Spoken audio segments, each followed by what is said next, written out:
allow the children it's okay. Off your mic, it's okay. Off your mic, like me. Chai! Now wow, people wey suppose talk truth to power don't off mic. And if we talk, now 500,000 they go sama us, call them hate speech. But fear not, Mayegun don't come. Him go torchlight every corner, nooks and cranny of all these bad people where they spoil our country.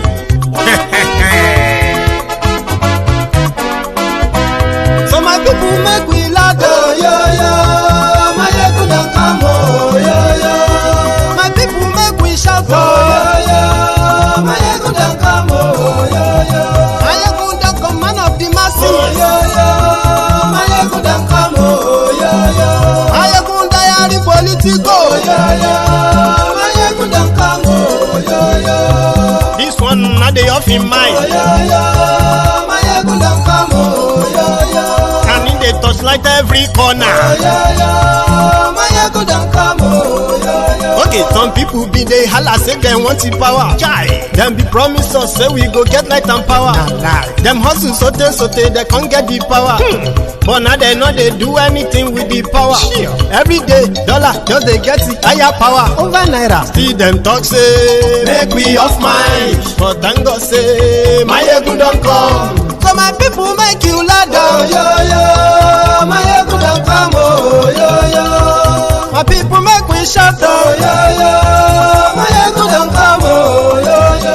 Mayegun don't come, man of the masses, oh, yo, yo.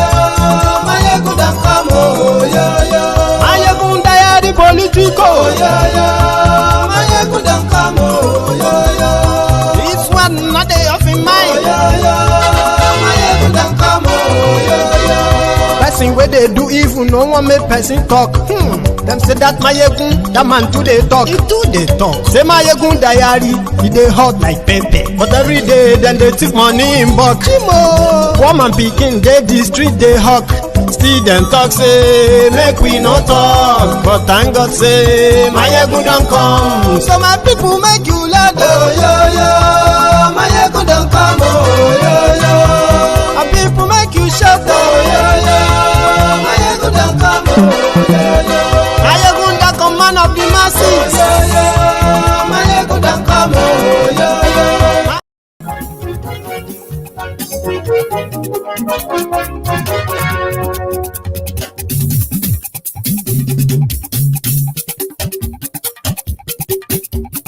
Hello there. I'm on do. Mayegun diary, Mayegun number one. Mayegun lawa mo, I'm on do. Mayegun diary, Mayegun number one. Mayegun. Good morning to you, good afternoon to you, and good evening to you from wherever you are watching from. This is Mayegun Live. Gbogbo bó ṣe ń lọ ni Mayegun já wa sí. Mayegun diary, Mayegun number one. Àṣírí ọ̀jẹ̀lú kì í bò níbẹ̀ o. Mayegun diary, Mayegun number one. Thank you very much for joining me once again on Mayegun's Diary Political, the Temple of Truth, normally called the GO of the Temple of Truth. And that is the General Overseer of the Temple of Truth, Mayegun General. We will begin to change that now. Instead of the Baba GO, just call me the OG. Just kind of turn it around. The Overseer General of the Temple of Truth. Brethren, sistren, share the broadcast. Mayegun diary, Mayegun number one.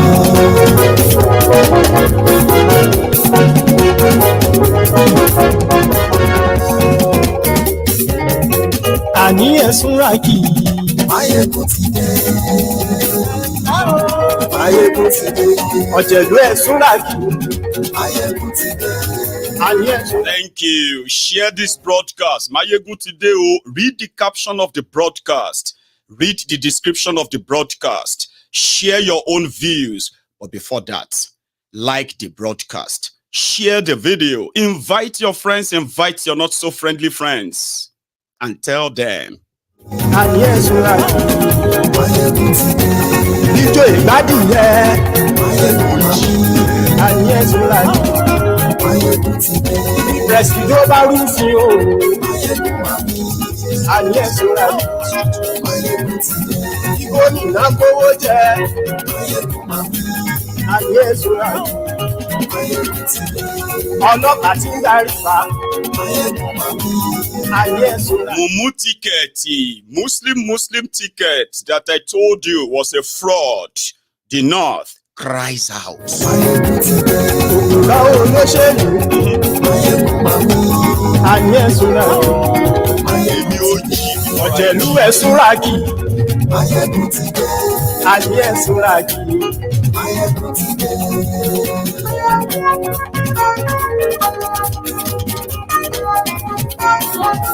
Máyégún ti dé. mo ti dé.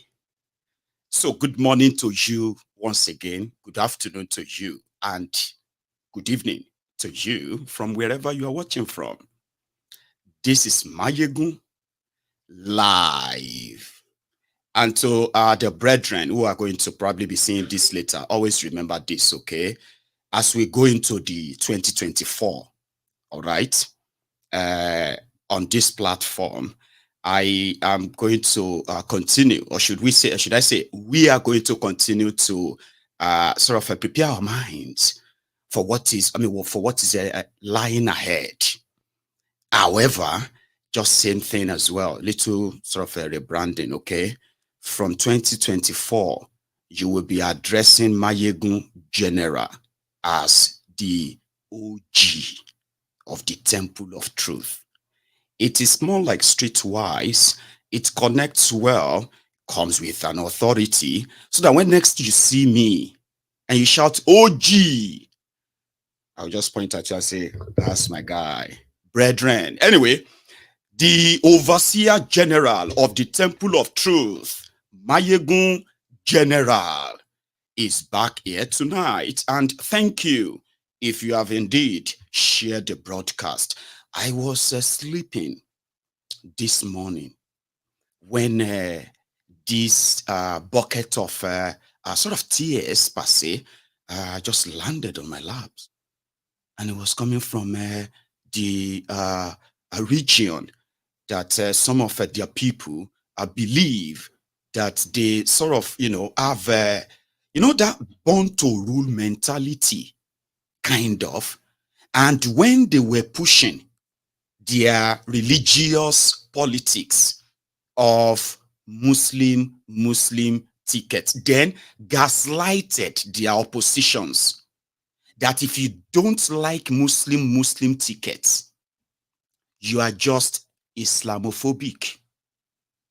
Politics is not about religion. It can be Muslim. And there's nothing wrong in that. Can it be Christian? It's just that, listen, Nigeria has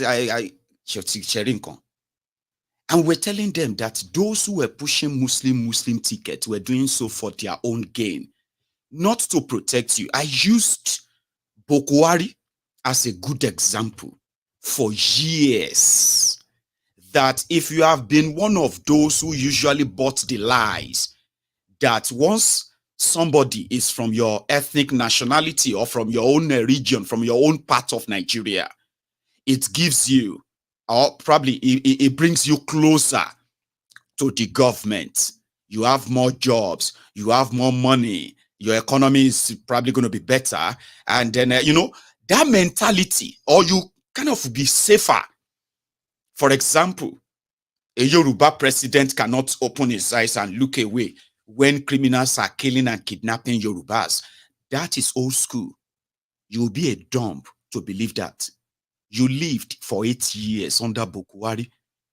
Under Boko Haram, Northerners were slaughtered like they actually have no government up to this moment. And Boko Haram is a Muslim, is a Northerner, and yet it couldn't protect them.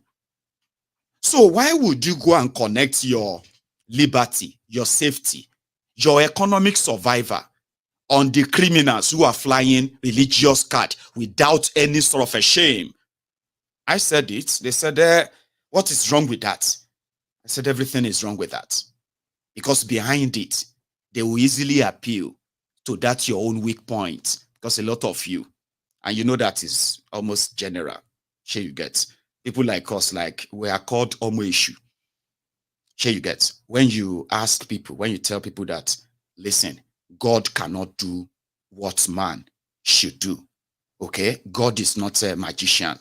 So if you're having a conversation with Nigeria, serious critical conversation, when you get to a stage that they believe that they have nothing to say or to back up whatever defense they are putting up, right? They will just drop God in it. And when you say, leave God out of it, then that's where they will get you.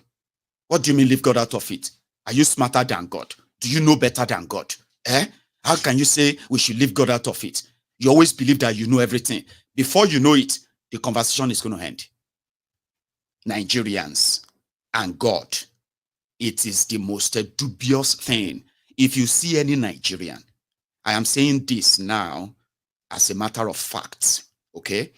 If you see any Nigerian where you are having a serious critical conversation and they suddenly, just because they want you to either stop talking about it or they just want to divert your attention completely, the moment they quickly drop God or this and that, excuse yourself from that conversation. Straight, no matter how much or how hard it is for you to excuse yourself, just do it. Because what will end it is going to be total manipulation. Okay? They're going to make you feel like, you know what? Even if you want something good or better to work out there, right? You don't have the capacity if God does not give you the power to do it. So don't talk to people like that. It's pure waste of time. Mumu ticket. It will make Muslim what? That they will have a better economy than others, Abi. They were even saying, because Tinubu was not Muslimist enough. You all saw that, or you heard that, or they said because Kolu was not a Muslimist, was not Muslim enough. If he decided to go to northern Nigeria or any other part to choose a vice president, they were never going to listen to him or allow him to do their regular rigging. So people who decided to use politics, use religion, in order to have their way politically, they have no plan for you. Everything you probably are thinking because of your religion, you are hallucinating, you are deluded. And your illusion and delusion are now coming back to haunt them. I'm glad the guy that spoke pointed at all of this. They are now saying that protest is not haram.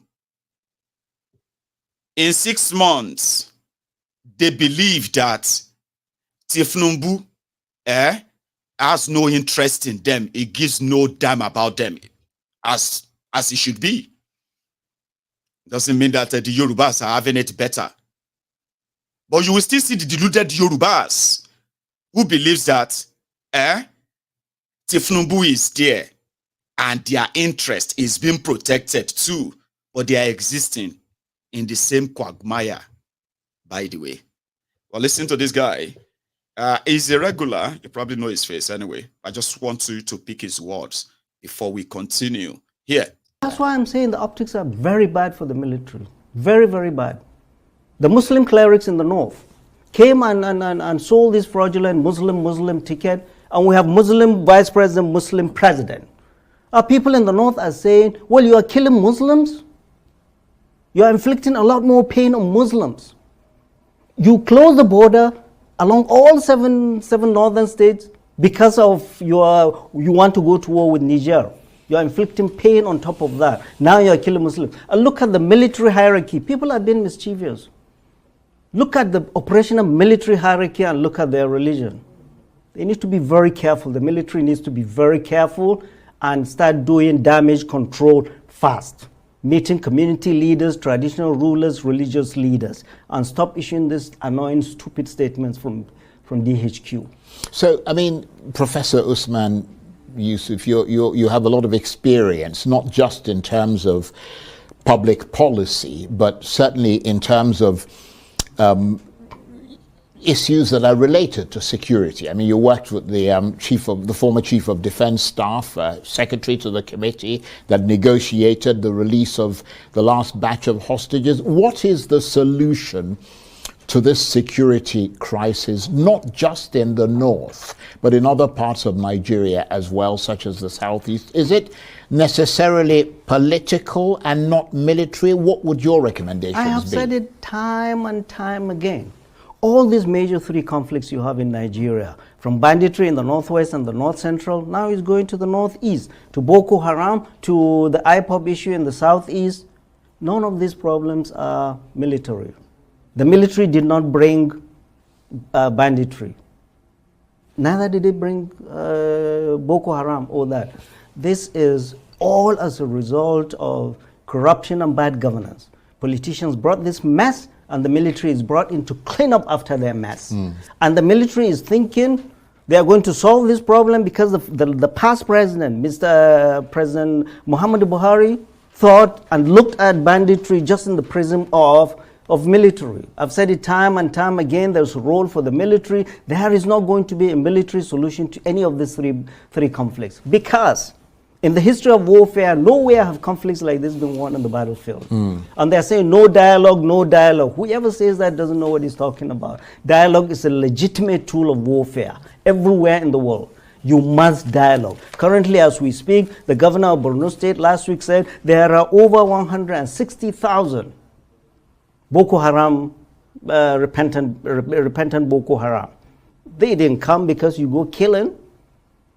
By dialoguing and getting them, you have done one thing and you've gotten them off of the battlefield. And you must solve this problem. The military, Nigerian military, is spread all across 36 states. Does not have the capacity, we know, doesn't have people on the ground.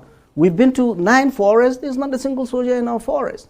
They are dropping ordnance thinking they won this war, they win this war by dropping ordnances. No. We need to back off. There's a role for the military. There's not going to be a military solution. It's a whole community approach. Everybody must be involved. The current leadership of the military, their body language and what they are talking about, they are being hawkish. There's a reason. They are rattling the cage for more money.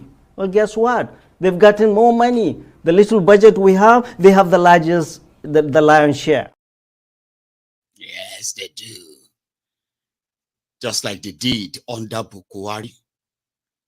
Now, do you see that man's face, yeah? Yusuf is the guy. 1 second.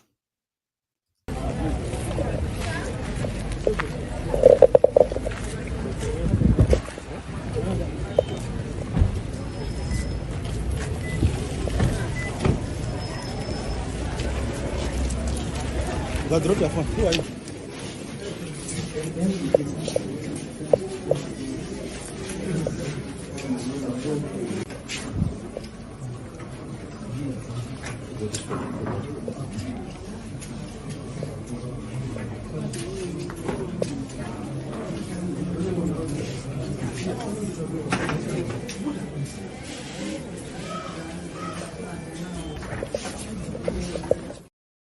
I'll come back to that.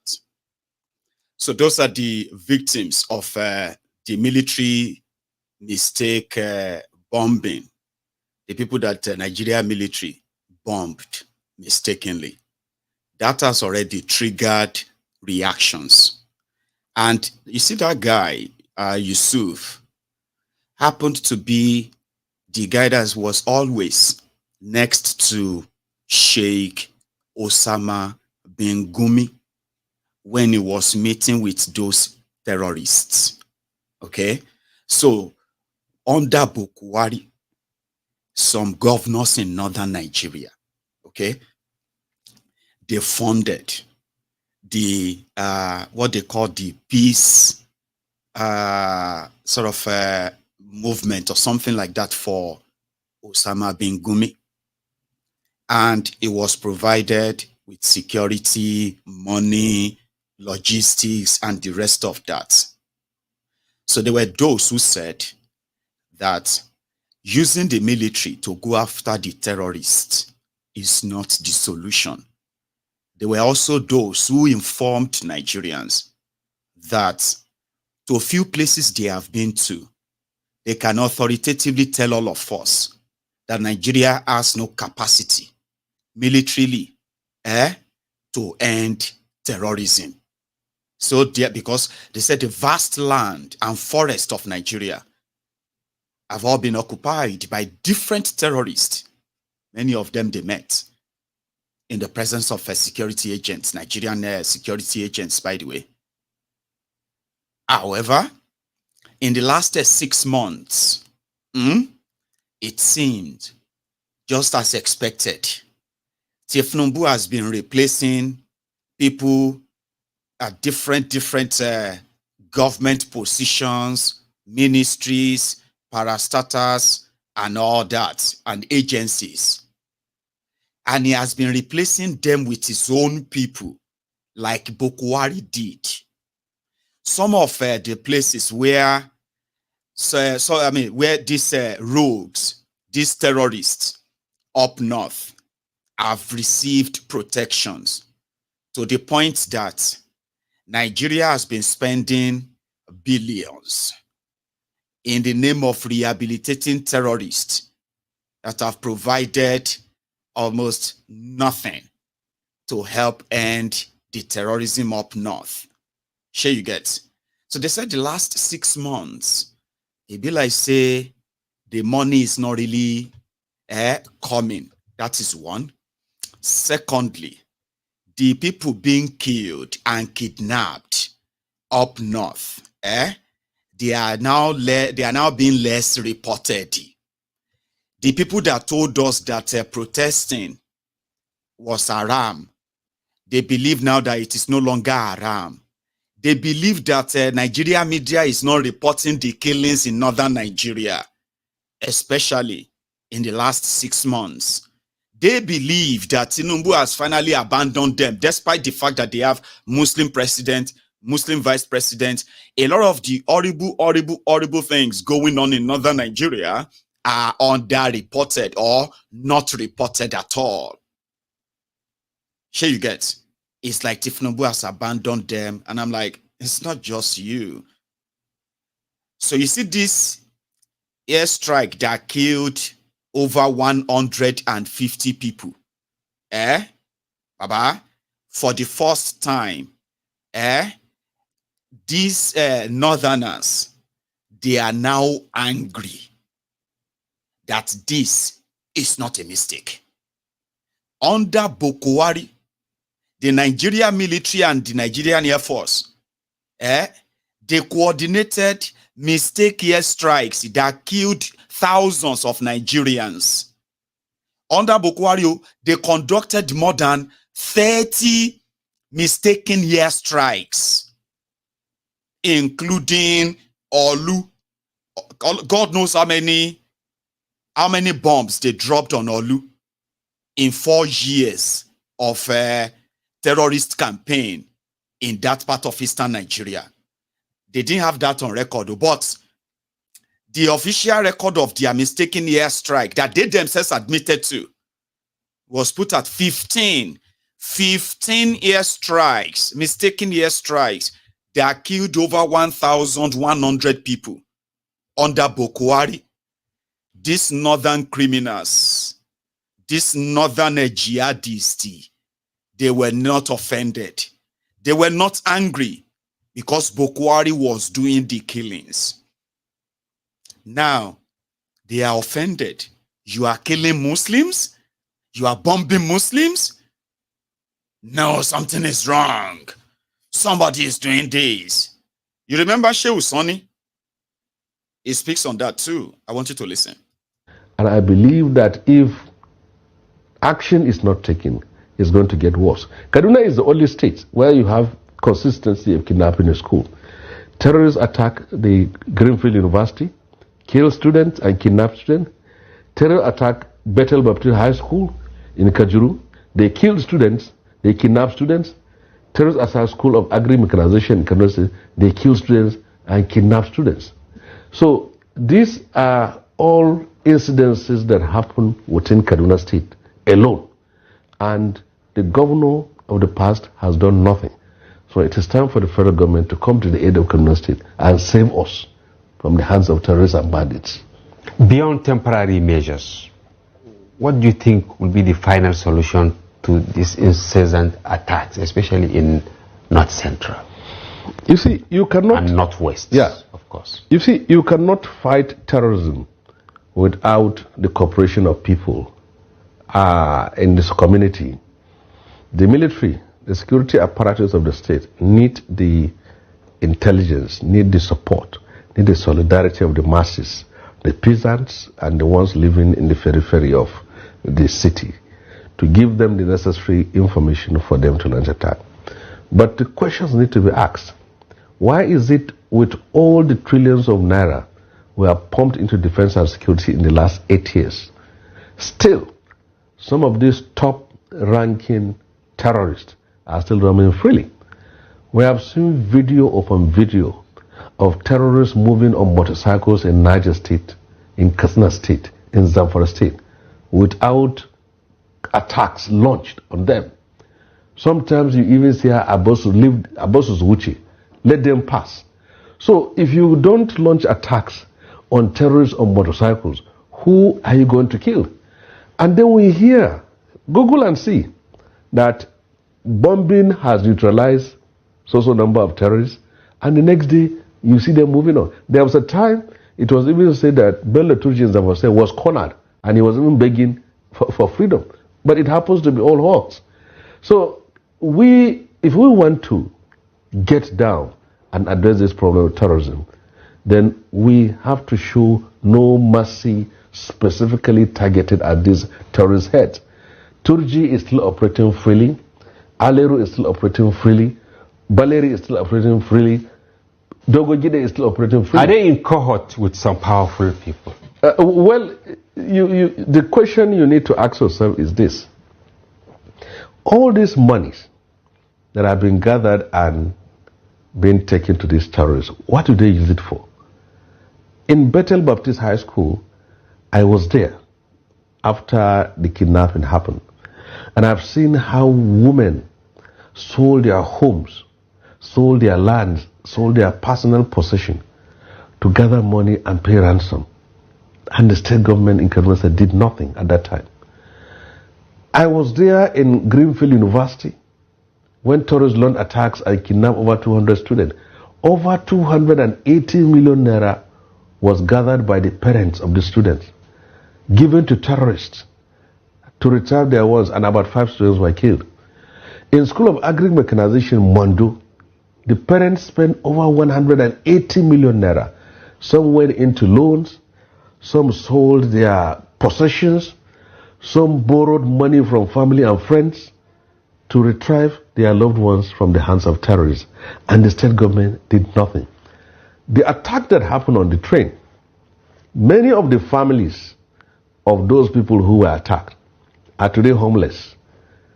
Since the attack happened, and then their loved ones came back home after paying a hefty sum of money, no government has sat down with them and said, this is a refund of the money you have paid. None. We ask ourselves questions. If there are no powerful forces behind these terrorists, where does the money go? If you look at all these riffraffs on the ground who are said to be involved in this kidnapping, if you happen to meet one of them, you will see even a shirt worth 1,000 naira on his body. So it shows that the money goes to somewhere and to somebody, because narratives and revelations coming in from former victims of this kidnapping, they said that those who kidnapped them threatened them that don't waste your time, that if you attempt to run or to do anything, you are simply wasting your time. We have our connections. Until and unless the government is able to break this code and reach out to the financiers, the sponsors and beneficiaries of these abductions, these things is not going to come to an end. Okay, we have run out of time, but I want your take. What should government do to survivors of this carnage in Kaduna? First of all, there is a need to take the inventory of the casualties, the children, the women, and the men that were killed. And secondly, to take the inventory of the families they left behind. If they were alive, they are the breadwinners of their families. Government have to take both short and long-term responsibility. They have to rebuild that village, one. They have to compensate, serious compensation, not just hand out a palliative mantra of sharing rice and beans to people in a small pack. Not that. They have to sit down with them, pay them what is due as far as compensation is concerned. And the last point of it is to take care and responsibility of the ones, the young people, young children they left behind. All right. So, do I need to add more? The terrorism industry in Nigeria has grown over the years. No thanks to APC, Egbekegbe. And it is true. Billions upon billions of Nigerians' naira has ended in the hands of ragtag, dirty-looking terrorists. Of course, if you know Nigeria very well, you know what people have actually said as well?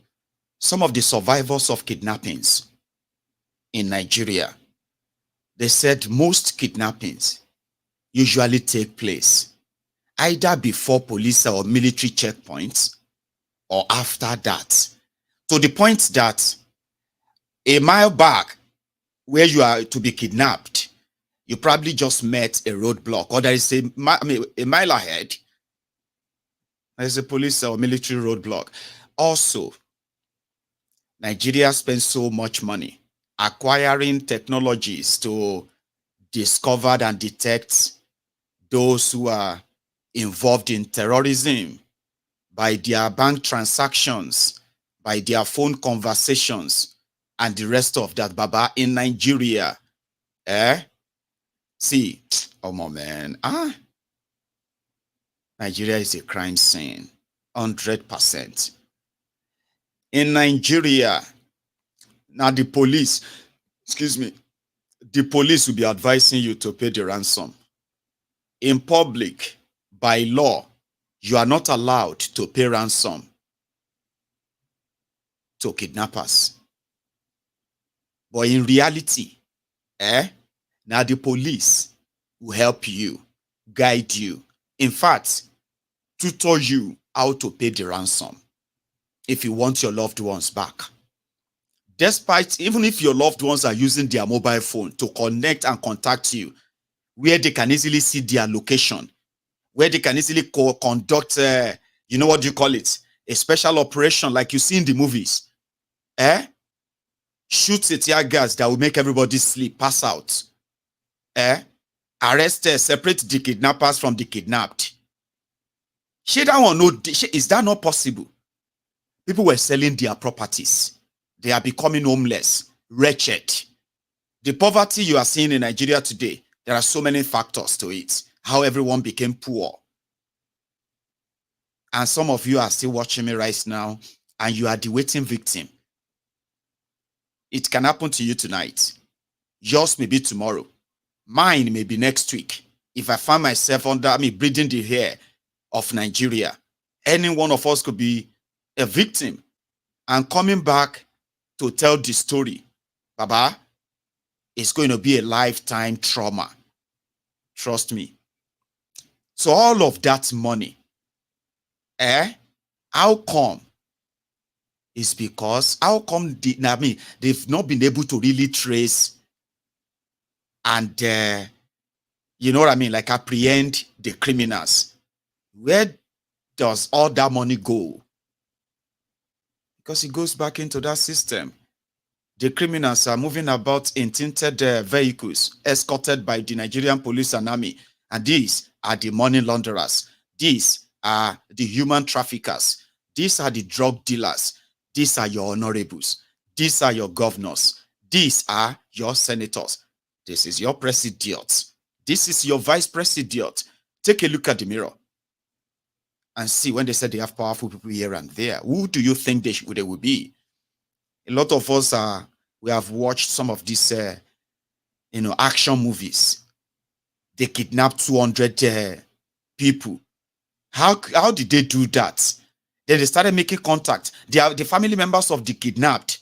They are left on their own. Nigerian politicians will be withdrawing money, and they will say they are doing investigation on those kidnapped, but they are doing nothing. Their family members, relatives, they'll be selling off all their possessions to get back their family members. Those whose family dies, the trauma lives with all of them for the rest of their lives. But when you look at the government data, they will say, oh, you remember when they kidnapped to fight insecurity in Kaduna, we spent over 80 billion naira. 80 billion naira to fight what? To fund terrorism. That is what they did. So under Boko Haram, the northern Nigerian criminal leaders, they were always inciting the gullible ones in northern Nigeria that anyone, though things are bad, though they are being killed, they are being kidnapped, they should be praying for Buhari. They must not join those who are criticizing Buhari. It is haram. They must remember that Buhari is a Muslim and Buhari is a northerner. So if Buhari is not there, it's going to be Oshibajo, and Oshibajo is an infidel. These criminal politicians from northern Nigeria, the religious bodies, all these, they are sheikh and all of them, many of them who are those in this criminal enterprise. They were telling the people that criticizing Boko Haram was like criticizing the prophet. You won't believe it. Same people that will kill you for blasphemy, they deify the Boko Haram in the northern Nigeria. They were burying their young ones, old ones. They were burying their own loved ones. But they were not allowed to express that disappointment. But they are already coming out of their cocoon now. Trust me. You now have a southerner, Tinubu, who also don't give a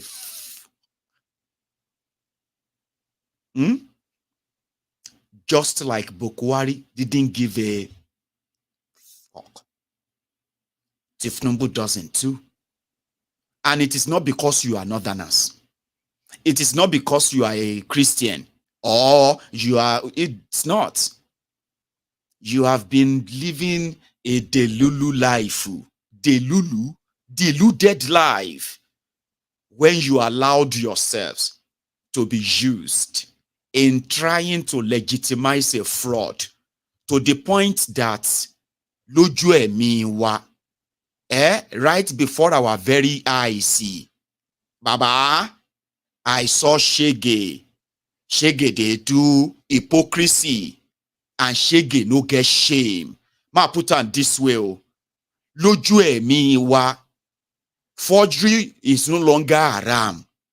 Drug dealing, drug trafficking, no longer haram. Somebody who is a druggie, drug dealer, hey, certificate forger. All this no longer matter in Islam of this hypocrite. They were there because Muslim. Now they want to come back and tell us that Tinubu does not like Muslim. Like,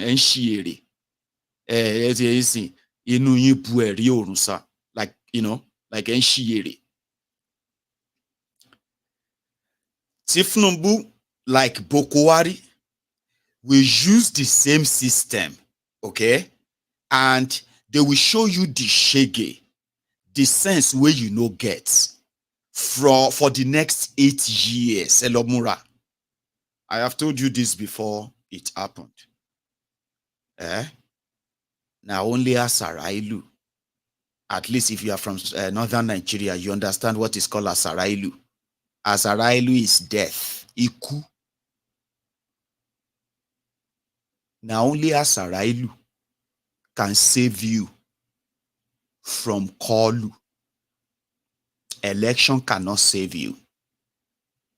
If you decided to change your constitution, here you get, with the level of audacity and confidence that they have, if Kolu, even if Kolu can no longer work, if Kolu can no longer talk, and is using a sign language, if Kolu decided to stay in Paris for 1 year, listen to me very well, okay?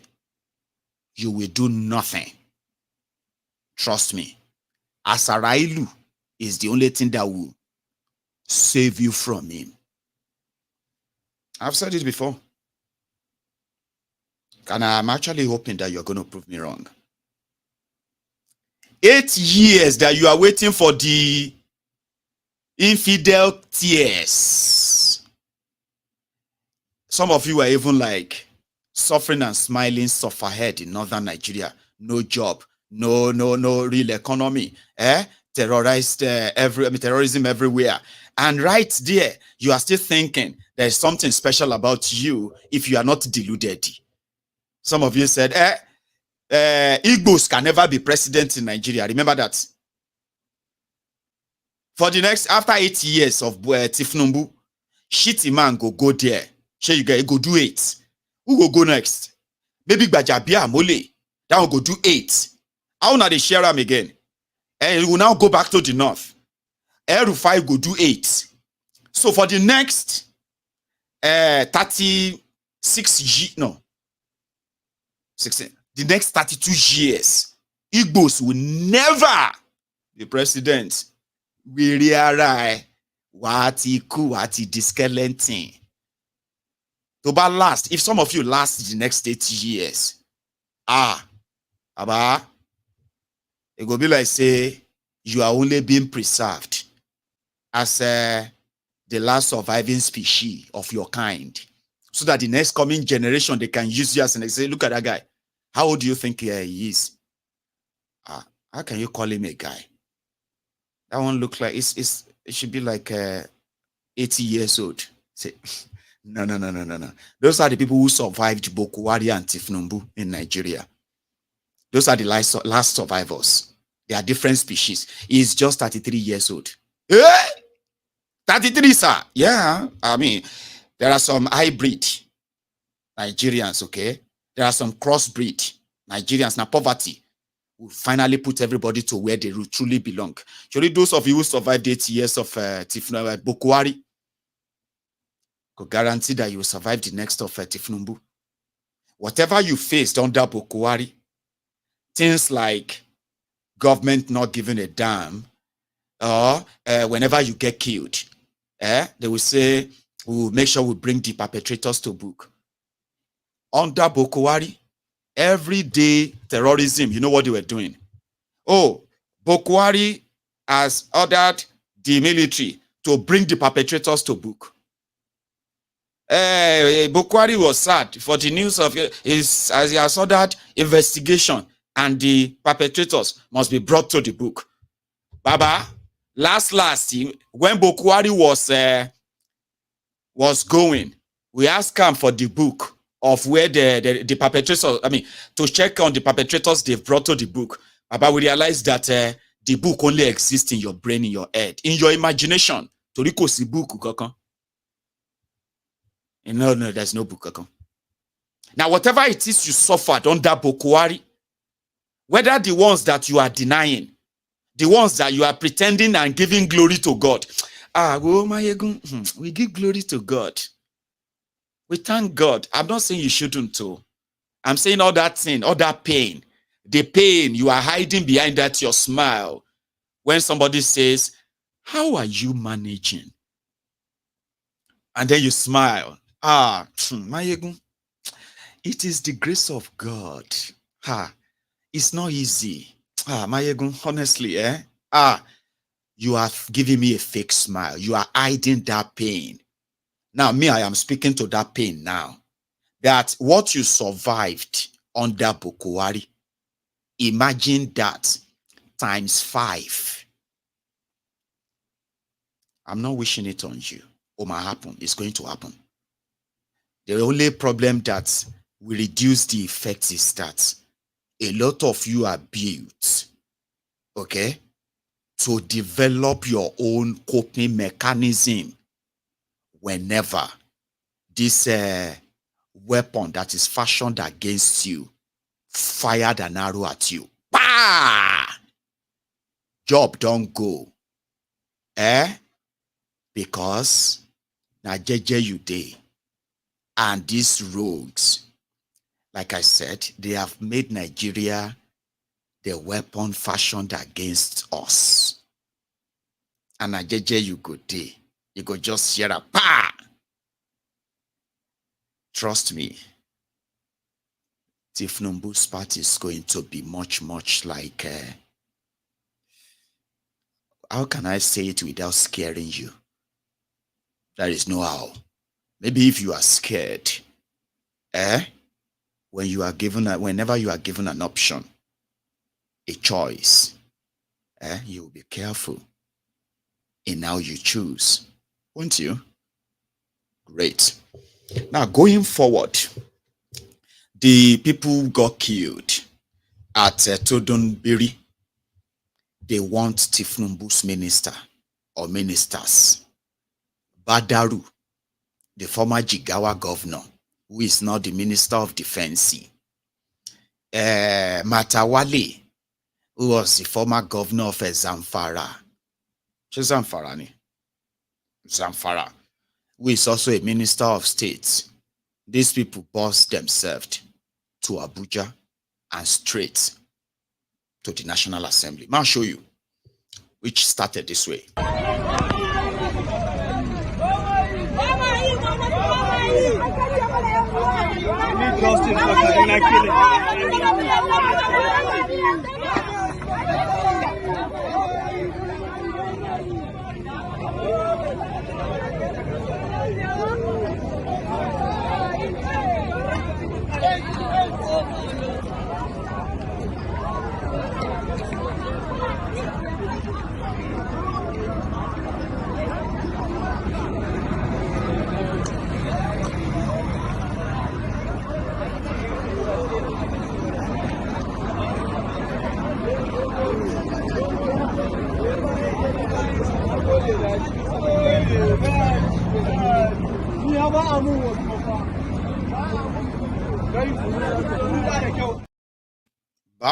Bamayi is that they don't want him anymore, making themselves feel like they actually appointed them in the first place. You didn't appoint them.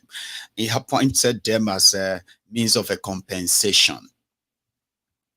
And unfortunately, none of them has even returned back to Nigeria as at the time when that thing happened. Imagine that American military, American Air Force, just bombed a village in Texas. And their president, Joe Biden, is somewhere in Europe, having some international summit or whatever. What do you think will happen? Joe Biden, that moment the news broke, what do you think is going to happen? He will return back to America right away and address Americans on American soil on what just happened. Nigerians have no leader, they have nothing. Here you get. They read about all these disasters and they just thank God that it's not them. They don't look forward to any sort of a statement from their own president and all that. And whenever the statement is going to come, it's going to come from a place called the Presidency, where some ragtag hired praise singers who put together words, blah, blah, blah, nonsense that mean nothing. And that's it. Because they're going to kill another people. As you are watching this video, they don't kill some people now. Now, tomorrow, you're going to hear the breaking news. Oh, breaking news. 47 people kidnapped in Sokoto yesterday. And you just be like, no, were we not talking about Kaduna the other? I mean, just yesterday, Mayegun said, that's why people don't care anymore. When they see the news, they just say, oh, thank God it's not me. Oh, hey, yeah, thank God. Well, thank God it's not me. That's what they have turned people to. So these ones, like I've said, boss themselves to Abuja, and they are making demands. Listen to this. An Arewa youth movement on the lingering insecurity in Nigeria and a call for the Minister of Defense to resign. Yes. Good day, gentlemen of the press. On behalf of the National Youth Council of Nigeria, Northwest Zone, and the Arewa youth movement, we are here today to say that we are not crying wolf, but stating a reality. Yes. For those who have eyes to see, let them see well. And those who have ears to hear, let them listen attentively. Nigeria is not well because Nigerians are being killed day by day. Gentlemen of the press, in view of the foregoing, the leadership of the National Youth Council of Nigeria, Northwest Zone, and that of the Arewa Youth Movement, after due consultations, have observed with a total dismay the lackluster performance of His Excellency, the Honorable Minister of Defense, Alhaji Muhammadu Badaru, in handling the Ministry of Defense. Yes. Not only a critical, but also a strategic ministry in the Federal Republic of Nigeria. As a result of that, security situation in the country keeps deteriorating since his inception as Minister of Defense.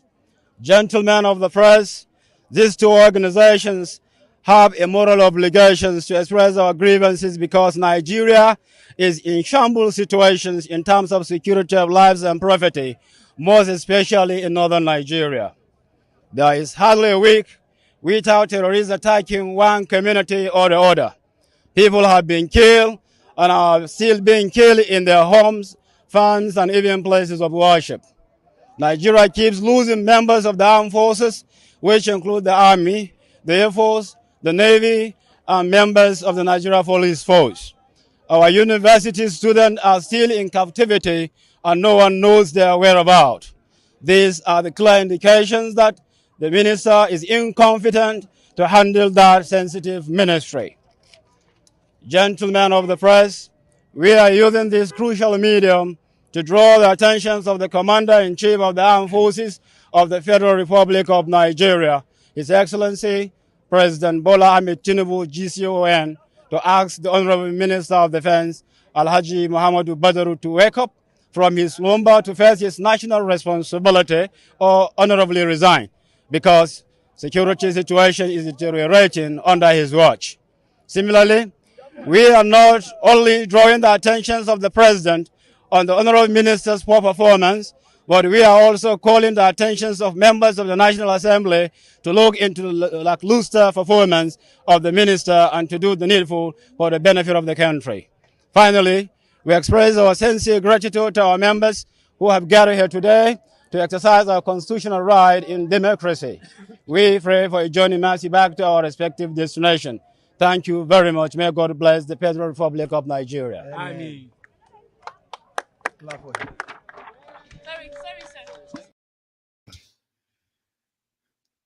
Somebody said the ignorance of these northerners is one of the problems of Nigeria. No. They are not ignorant.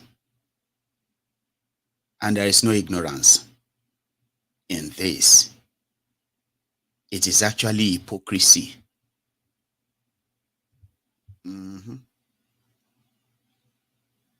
Now, killing in the north and them reacting to them will take center stage, since it is not a northerner. Because if you protested against a northerner, number one,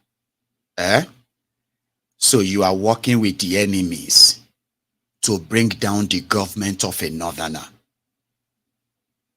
You will never be forgiven. Even if Boko Haram was eating people alive, the norm is that it must not come from their mouth. And if there are anyone who is trying to gain any national attention based on this that could lead to the whole country reacting, it is their duty, even if they are the victims of the same failed government, it is their duty to stand up and defend him and pray for him. That's the most you can do. But do not ever join those who are going to say Boko Haram must go. So Boko Haram must go. So another person from the south can come. No, they would rather die. So it is not ignorance at all. Do you understand? It is hypocrisy. They did it with Jonathan. We thought kidnapping school children was the highest boiling point or highest how far the terrorists could go in order to get everybody to react the same way. Then under Boko Haram, it became a pastime. It became a normal thing. But they kept quiet. They kept quiet. At a point, they did so much to link the terrorism in northern Nigeria, to link it to IPOB.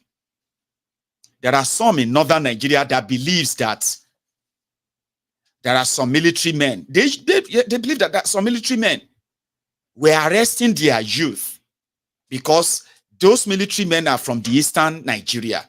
They are from the southern Nigeria. That those their youth, they are arresting for terrorism. They are not terrorists. I'm not going to say they are, because knowing how Nigeria military operates, Abi. But so it became so sad that they protected those terrorists. They know them. They have names. They have bases. They have everywhere. They have camps. And they prefer to just suffer for it in silence. Or a southerner is there. Protesting is no longer haram. That is not ignorance. That is hypocrisy. And if anyone believes that, they don't know what they are doing. They do. It's all about power. And they need something.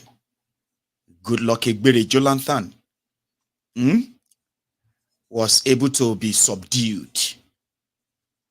Here you get. Because it wasn't probably as cold-hearted as them. In any way, for the next 4, 8, or 20 years of Tinubu says Shege that all of Nagu face, they are now going to be using this poverty, using this terrorism. You are going to hear a lot from them now. You're going to be seeing videos. You're going to be seeing them gathered together because the terrorism is not going anywhere. Tinubu doesn't give a damn about you, just like Boko Haram didn't.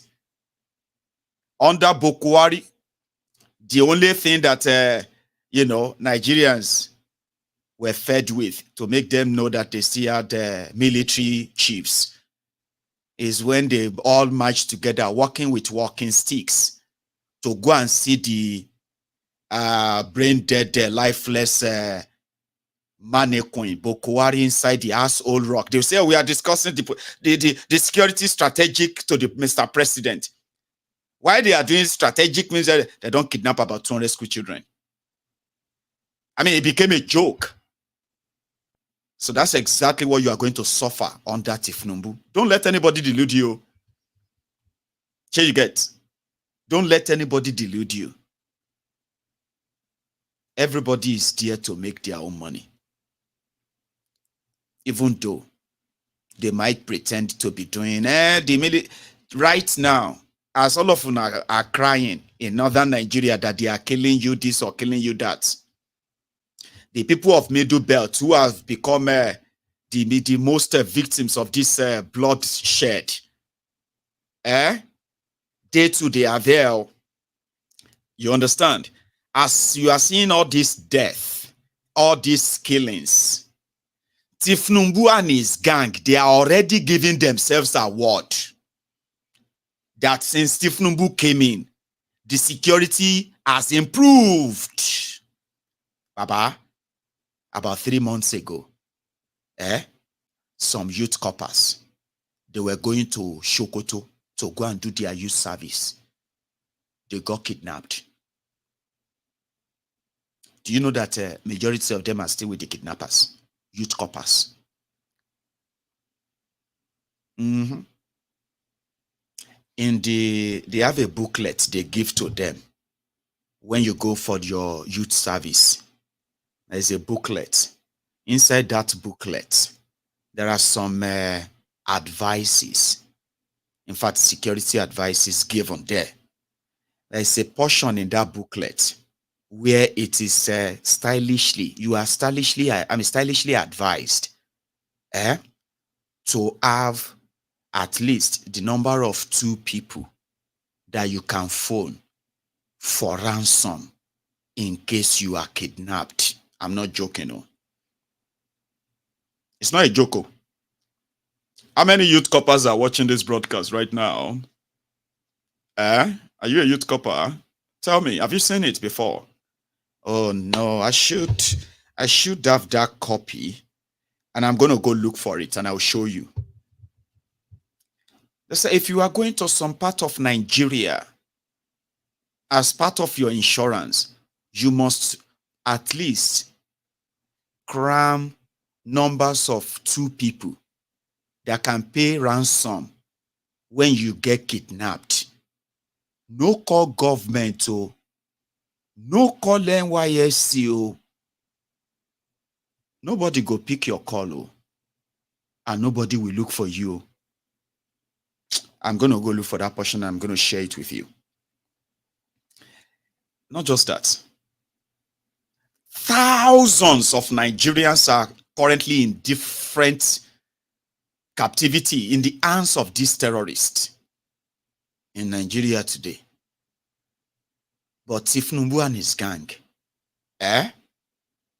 they are giving themselves award that the last 6 months, the security in Nigeria has improved. Or Mr. President is going to do more. Let me replay that video of Lagbaja visiting the people they bombed, the survivors. More will listen to what he said, and you remember what I just told you now, right? The security is improving. We are working so hard. We are blah, blah, blah, blah.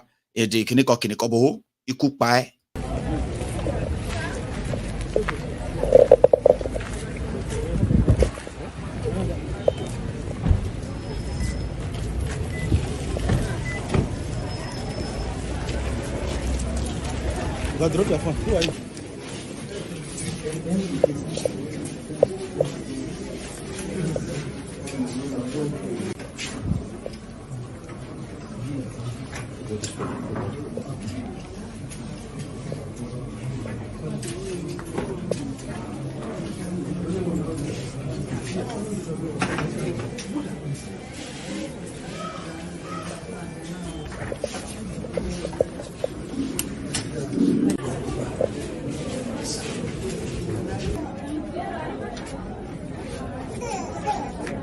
My assessment of that unfortunate incident of Sunday the 3rd of December 2023 is that it's grave, it's regrettable, but we will do everything possible to prevent such an occurrence happening again in the conduct of our operations going forward.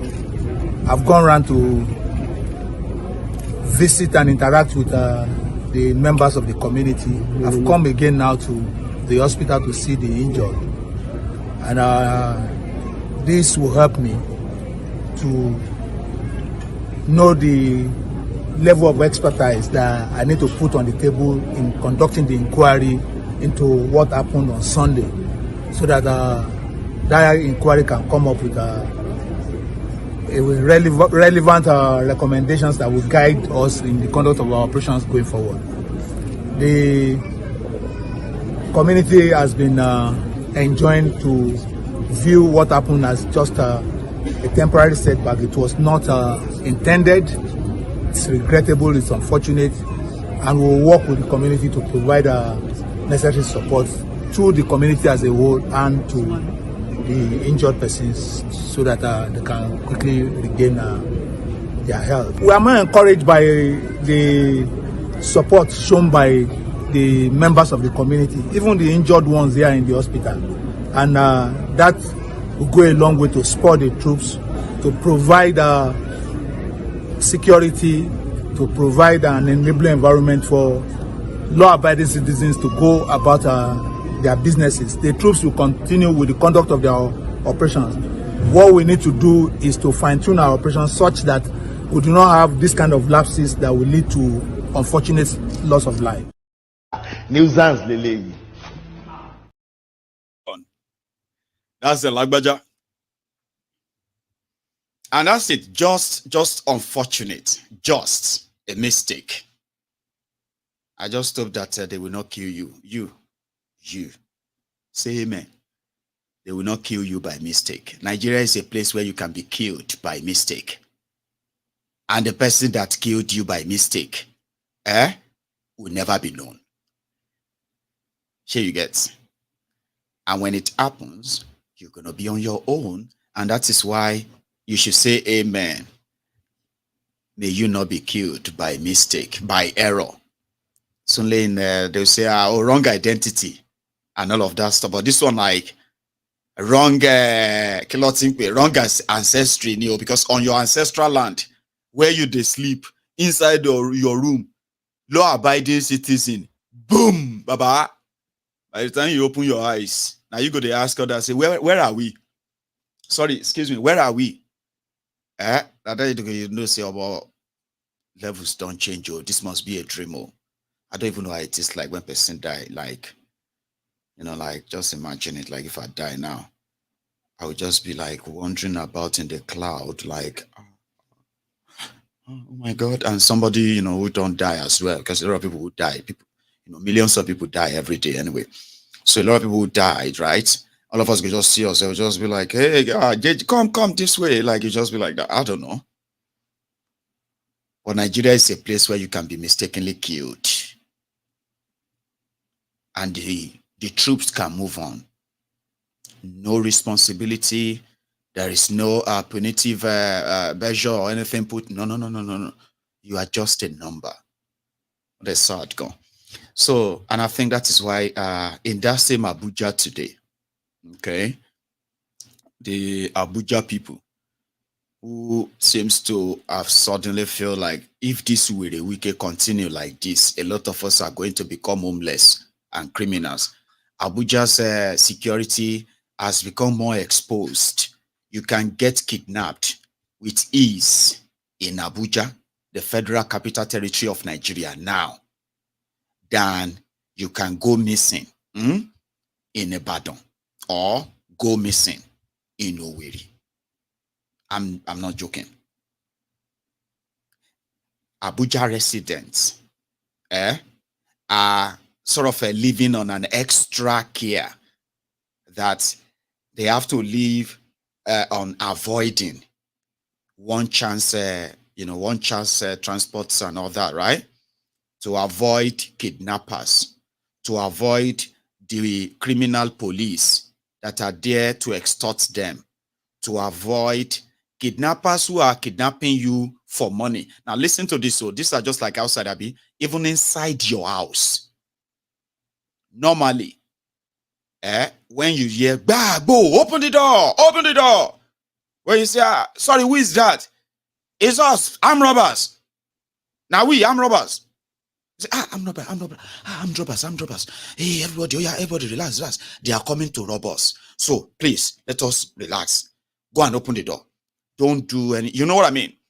About these days, inside Abuja, if you hear, bah, climbing fence and everywhere, say, who are those? Who are you? Now kidnappers, open the door. Because they come straight into your house to actually kidnap you now, like randomly. So now you go call the tell them, say, you, Junior, you, yeah, I beg, run enter that particular room. Let them kidnap me. If they don't kidnap me, una go look for money. And this may sound funny to you, it's not funny. It might sound funny to you because you are watching me right now. I don't know what kind of comfort or wherever you are watching from. This is actually a true life stuff. In your home, and you are taken. And you may never be seen again. And if you are seen, you may never be the same again. And that's in Abuja. So a lot of them are already like, we're a Wike. If he continues this way, and ignores his real job, and there's going to be a problem. So they were asking Tinubu to remove him. How? You know, I don't know, say when we're a Wike divorced, who be that guy? What's that guy? Tambua. When we're a Wike divorced Tambua last year, 2022, he went for a sugar daddy that doesn't have to bother him. All he needs to do is just to twerk for him. He's old, senile, weak. He only needs an entertainer, dressed like a school kid. Oh yeah, but a senior role a different Tinubu. And he was made a governor of Abuja. So if you go to the same guy to send with a Wike away, where do you want him to send him to? To Rivers? I don't know. I'm just saying. There are people who are now asking that where the Wike must go. But we'll come back to them. To the students of Shakpade Ogun Poli, I believe, right? I don't know if some of you have heard this. Watch. Still talking about surviving in the contraption that these criminals are administering. Imagine if your child actually attends this school. Just imagine it. I'll come back. Good morning, everybody. I am a student of Gateway Polytechnic, ICT, Shakpade, Ogun State. There is this thing going on in that school. Please, government. It's like you guys, you are not seeing it at all. They are killing us. No power now. They are killing us. They shot my friend in the head this morning. He's confirmed dead.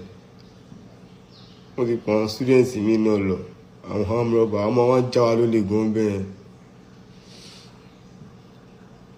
Our students in the college school is not even doing anything about it at all. I thought this is getting too much. Too much. I talked to my friend 12 a.m. today. I was asleep. I got a call. They told me my friend was shot in the head and he was confirmed dead at 3 a.m. this morning. The school authorities are not doing anything about it. Government, please help the students. And I will urge every student who gives the Polytechnic, everybody should run to their house. Everybody should go to their various houses. Don't stay in school. Everybody run away. Run away. I told my friend, every one of them should go back to their houses. I told him more than 5 times because the armed robbery stuff is getting too much. Like it has become a normal thing in Shakpade, in Gateway. It has become a normal thing to rob students of their things. And they don't do that to indigenes. They only do that towards the students. And they are kings, they are governors in that state, but nobody is doing anything about it. And they are hearing things about it. They are not doing anything. Every student there should run to their house. I can remember the students of Gateway, they protested, yeah, they protest. When they shot a guy also, see, they killed my friend again this morning. Imagine, you be to run your law school. Who go school on me who are the arrow. I will just walk on I only want in your lori. How does that sound?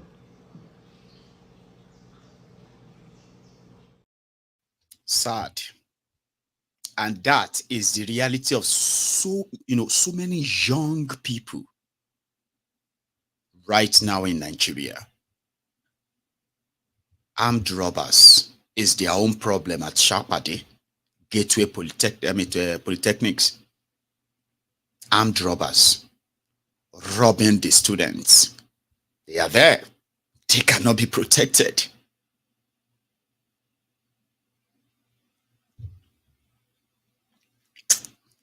So let's go back to that Abuja, where this guy said, Wike must go, Shani. Wike must go. Nigerians stand united that Wike must go. Wike must go. He is an unnecessary distraction in the FCT. But President Bola Tinubu must remove Wike as Minister of FCT. He's bringing unnecessary distraction to the government. We as responsible citizens, we cannot accept this kind of uncouth, indecorous person to continue to pilot the affairs of FCT. His actions are avoidably controversial and hurting, and his diction has been foul, combative, and condescending, as if he is a deliberate punishment sent to the people of the Federal Capital Territory by President Tinubu. In Nyesom Wike's alleged penchant for land grabbing and cronyism has begun to emerge, as some of the land reforms are suspected to be targeted at dispossessing Nigerians of their properties and reacquiring them through cronies. There is tension in the FCT today under the brutal and sometimes criminal Wike is coming menace. His recent clash with the governor of Rivers State, Sir Simsimila Ipubara, isn't just a mere political disagreement, but a display of dirty politics that has no place in a civilized society. Wike's preoccupation with personal vendetta has diverted his attention from his primary responsibility, neglecting the critical objectives set by the federal government for the FCT. Wike's high-handedness in land policies, the revocation of lands, perceived animosity towards a particular section of the country, and the alarming manner in which lands are allocated risks of high-level corruption. It is evident that the action of Mr. Wike do not align with the government agenda for reforms and development in the FCT. Mr. Wike's tactics, reminiscent of an emperor, which is exhibited during his tenure as governor of Rivers State. And these are detrimental to the progress and growth we seek for our FCT and the nation at large. Furthermore, Wike's disregard for decorum in media address and his reckless remarks without considering their implications on the administration are not befitting of a public office holder. His lack of accountability and administrative failures are evident that his actions threaten to cause irreparable harm to the administration credibility. Therefore, we, the network of civil society for economic sustainability, call on President Asiwaju Bola Ahmed Tinubu to take decisive action to contain the excesses of Mr. Nyesom Wike. It is in the best interest of our nation that Mr. Wike's disruptive tendencies are addressed promptly to safeguard the integrity of this administration and ensure that the objectives set for the FCT are pursued diligently and without any distractions from any quarters. Let us stand together in this call for accountability and responsible governance. Society, as coalition and civil society, we are asking President Ahmed Bola Tinubu to sack Wike. Enough is enough. The threat, the tension in FCT is uncalled for. Remove Wike, sack Wike now. That is what the coalition of civil society. We need a responsible governance in FCT, not more. Sack Wike now is what we are here for. Thank you. The more you look, the less you see. The more you look, the less you see. The more you look, it is smoky Igbo. It is taking Indian. And I feel like that is what Wike will say after watching that video. It could just be like, it is smoke Igbo. It is smoke Indian hemp. The more you look, the less you see. The more you look, the less you see. Wike is doing land grabbing in Abuja. They want to take people's lands All it takes is just to make a policy. Wike came and he said, Tinubu said, everybody in Abuja, you must be recertified of your land. Here you get CFO, certificate of occupancy, which was given to you that has the lifespan of 100 years. Tinubu and Wike, they came. So Wike said, Tinubu told him that everybody must be recertified. You have to be issued a new CFO. That you have been living in Abuja for 50 years, 60 years. Now your story be that too. If you don't pay 3.5 million naira per plot, if you build your house on 10 acre, 1 acre of land, or 10, whatever, 1 acre, 2 acres, or whatever. Now per plot, so 3.5 million per plot. They will come share for you. You will pay. That is then to show that, okay, you can continue to live in your house.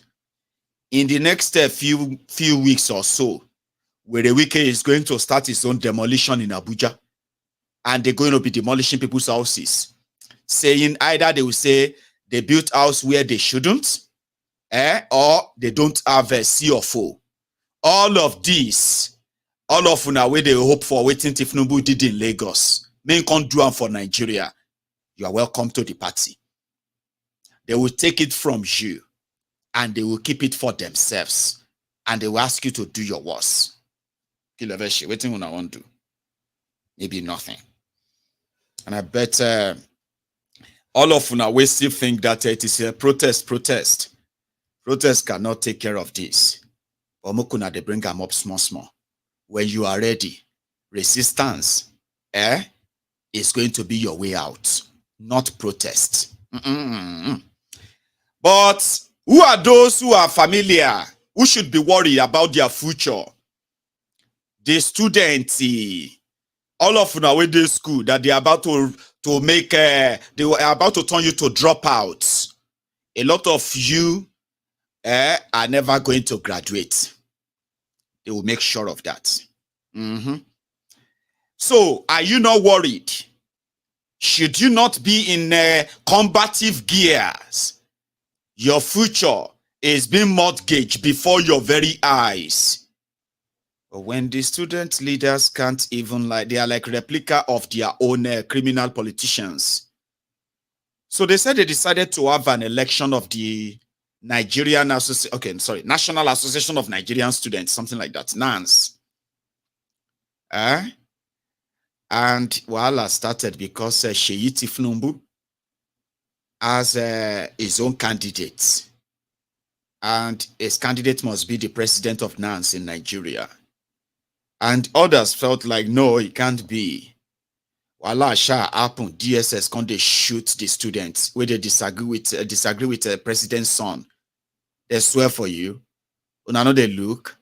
You cannot disagree with the president's son. The first son of the Federal Republic.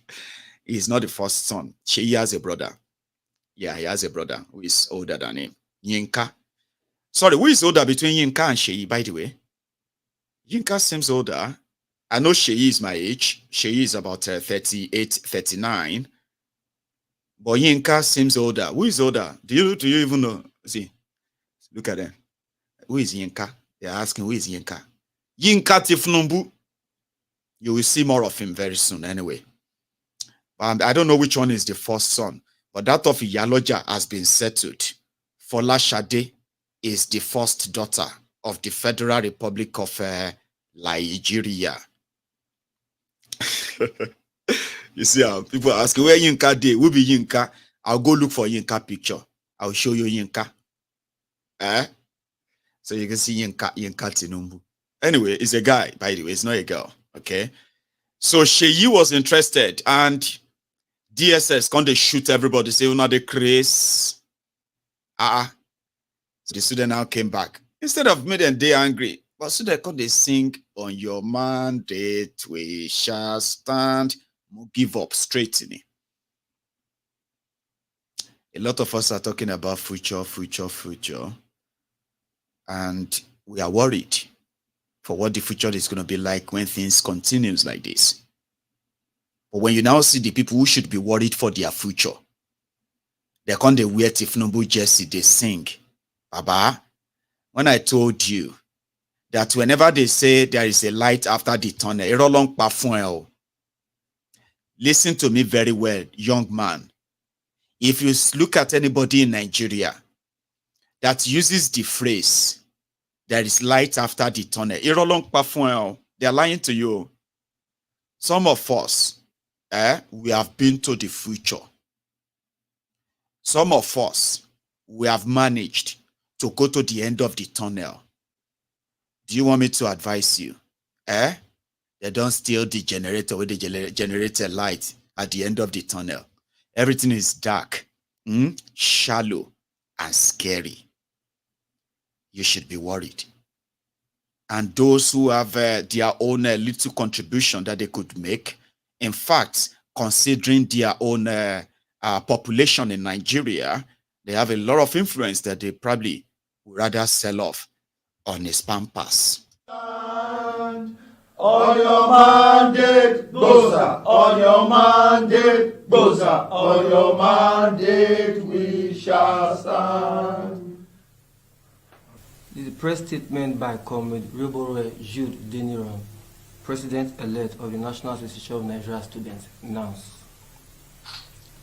Dear Nigeria students, distinguished NANS senators, our amiable stakeholders, all lovers of education across Nigeria, gentlemen of the press, ladies and gentlemen. It is with a deep sense of responsibility and commitment to service of national development, generational shift in power, and restoration of our dear nation's glory. It is important that I address you today, sending solidarity greetings in the name of one struggle, unity, peace, and renewal. Today has come, and tomorrow will reveal the activities of today. I appreciate the last administration executive, including the Senate arm, for their service and sacrifices to the Nigerian students as an association. All committees are also appreciated by me, including the convention chairman and all CPCs as well. Most appreciation goes to the distinguished NANS senators, which are the delegates, the SUG presidents, and our respected stakeholders for their well contributions and support to the success of the 2023 National Convention. The senators, delegates have spoken well by electing one of them, who is the former union president, person of Comrade Rebranding and myself, as the NANS president today. During the convention, a lot happened that we heard and witnessed, good, bad, and ugly. To the glory of God, we have started addressing the bad and ugly situations that requires urgent attention. I'm calling on the Department of State Security to give a report of the 2023 elective NANS convention, as the world is eager to know. It is an enormous privilege and honor to be trusted with the leadership of NANS students, of Nigeria students. I'm deeply conscious that this privilege is honored at this time. It is indeed a remarkable and historic victory for Nigeria students, and I have no doubt about what this means to the students' community. We call on our cause contenders in the electionary level to join hands with us and to take the delivering comprehensive leadership and sustainably a voice of their Nigeria students. We appreciate the efforts of stakeholders and we urge them to continue giving us the best guidance towards students' interests. The mandate have freely given us is a mandate to reform the investment in the future of NANS, and it's also very clear as an instruction for good governance. I assure you of good leadership, and I assure you that the NANS leadership under my administration will represent the interests of genuine Nigeria students on and off campuses. Thank you very much. Earlier in the process of my campaign, I have earlier raised the concern about the rigorous process in accessing the loan. I lend my voice and appeal to the National Assembly and the federal government as well to either make the loan a grant for Nigeria students or to make it more accessible, because I think the process are too rigorous. Nuisance leleyi. Nuisance leleyi. Our future leaders nìyẹn. For those who know the shenanigans of NANS and all those bodies that pop up Sure you get. Some said the guy looked like, or they all look like people speaking from the IDP camps. Don't worry. You see, it is either they are going to take him to Sheyi Tinubu to go and prostrate and say, Egbon, I'm also Yoruba now. I am also for Ashiwaju. I am APC. Sure you get. Student, leader of students in Nigeria. Oh. So you have to go there and pledge. So if Sheyi Tinubu now feels like, okay, then he can continue to parade himself as a NANS president. But if Sheyi Tinubu is like, are you mad? Don't even bring him closer to me. Don't, please. Don't even mention that name to me anymore. In fact, see, call me that, call me Abu. Oh, Abu DSS. Yeah, call me Abu. So in the next few days, DSS may pick him up and his own party and everybody.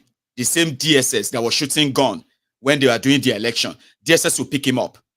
And they will say he's actually like a threat. Before you know it, the same student will begin to say, free, you'll be seeing the student asking for his freedom. Free him now, free him now.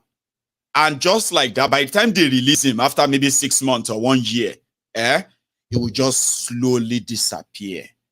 And you won't see him again. That is the deal. And those are the people that you want to now come out and say, great Nigerian student, great. The greatest Nigerian student, great. The greatest bagba, nonsense. And they say, okay, we're waiting with the bagba now. How far? Wait till we go to now. They say, oh yeah, on your mandate we shall stand. Oh yeah, everybody sing. On your mandate we shall stand. You now go come they look at yourself like Shenans Lele yeah be nonsense. So you see, this is how the system works. It is so corrupt, so rigged, that everyone is looking for his own space and they will do anything. No matter how young they are not novice, they are not ignorant, they are intentional, and they are enablers. See them as who they are. Do not think they are too young, they don't know what they are doing. They do. I have seen it. I have seen it very up close, you know that. They're not bombing for UK. Why they look at me like that? I'm talking about the real thing. You are looking at me like, how did you know? Show why, meaning. Everybody is looking for how to get in and break in, you know, do something. So that at the end of the, you see that NANS guy, when he finishes his own time, he will now be looking forward to the time he's going to be appointed as a special advisor to any politician. It may be it may just be one lawmaker, House of Rep, or senator, or somewhere there, or governor. They will say, oh, he's a former NANS president. He is now a special advisor to the governor of Ogun State. He's now you know what I mean? Like, these young guys knows. And that is the society they are building. They don't care about whether, you know, there's going to be jobs or no jobs or whatever. They can say it, oh, here you get. But everybody is just looking for their own chance. They cannot bring any liberty to you. You have to look beyond them. That's why I said there is no Messiah coming. Now Shege they come. And if you know that Shege is coming, do you know something?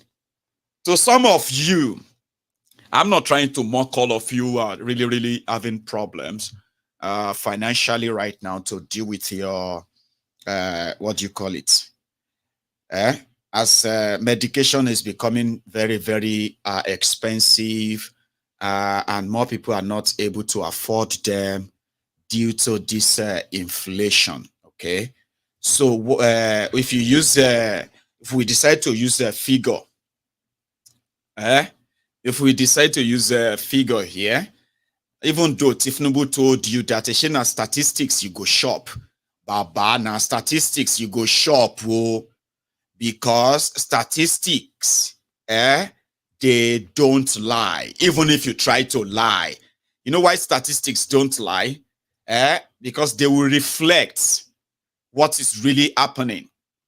Under Tinubu in 6 months, Officially, your inflation has jumped over the roof. Remember, whatever you are going through right now, my dear brother, see, let me tell you something.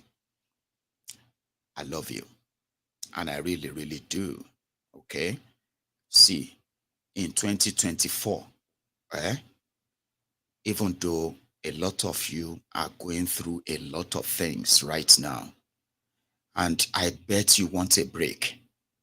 You're looking for a break. Like I just need a break.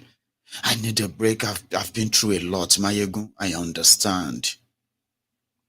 But whenever you are going through hell, the ideal advice is to continue going.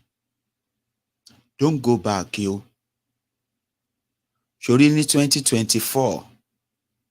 Omari Shege. But I hope that Shege will not see you. Okay, I pray Shege will not see you. Just keep faith, okay? You can say, I see Shege. Shege see me. God punish Shege. God bless me. Like I see Damu see me. God bless Damu. God bless me. In 2024, about Shege, Bansa, about Tunjabe. Shege may see you. You shall not see Shege. And Shege will come in different shape and sizes and forms. The Shege will come in different colors as well. But if you are prepared, I became motivated, so I don't even know how to motivate you. Because even me, knowing what is coming and what these guys are doing, Baba, I'm going to sweat. I am sweating right now talking about it. So me more, I don't know which aspire to perspire motivational line I can give you.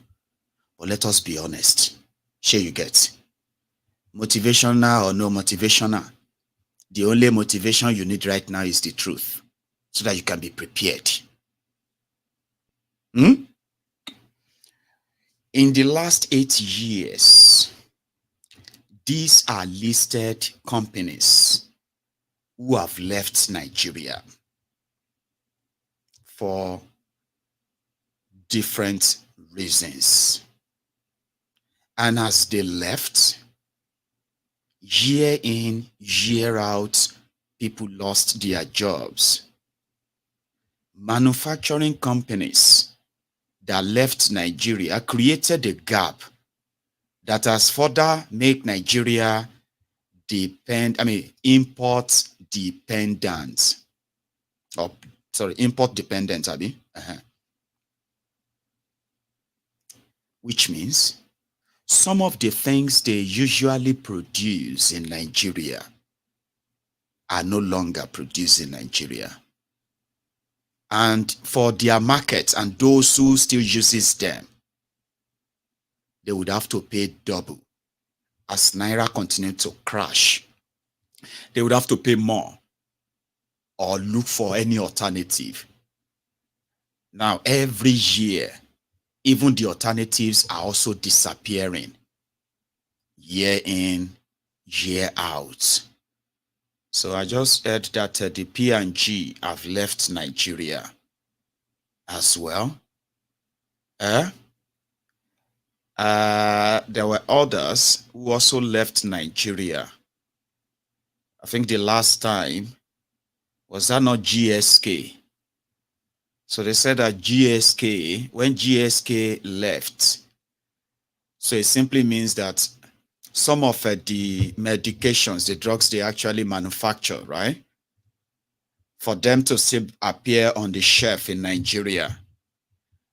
Now look at this one is free. I don't even know. Somebody said who designed that. You're right. Somebody did, and it's on the internet, okay? Sorry, what is the name of the drug, Gongono?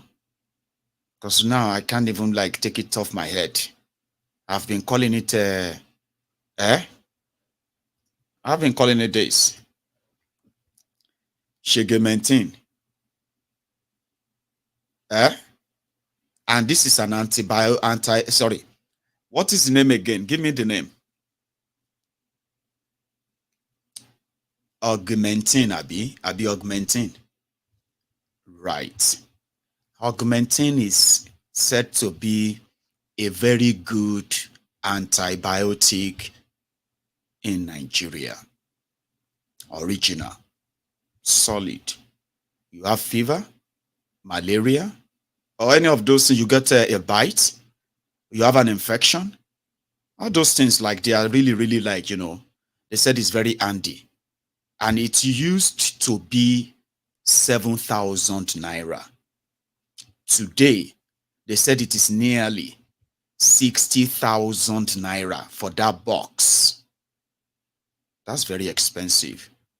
There are so many other, you know, antibiotics that you can really use. So, if you don't want to use the augmentin and others like that, but they too, apart from exposing Nigerians to adulterated drugs, medication, right, and taking away the trust of originality because of cost.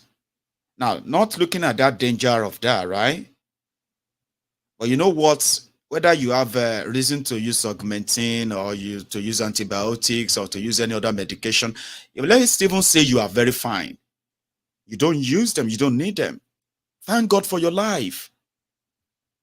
Why would you pay 60,000 naira for antibiotics? That's a lot. Abi? Well, you see the one I have on the screen here. It's called Shege. This one is free. Okay? Shege affects everything. You go chop them in the morning, in the afternoon, and you can make it twice a day, thrice a day. It's always free. And that is exactly what Tinubu will show you.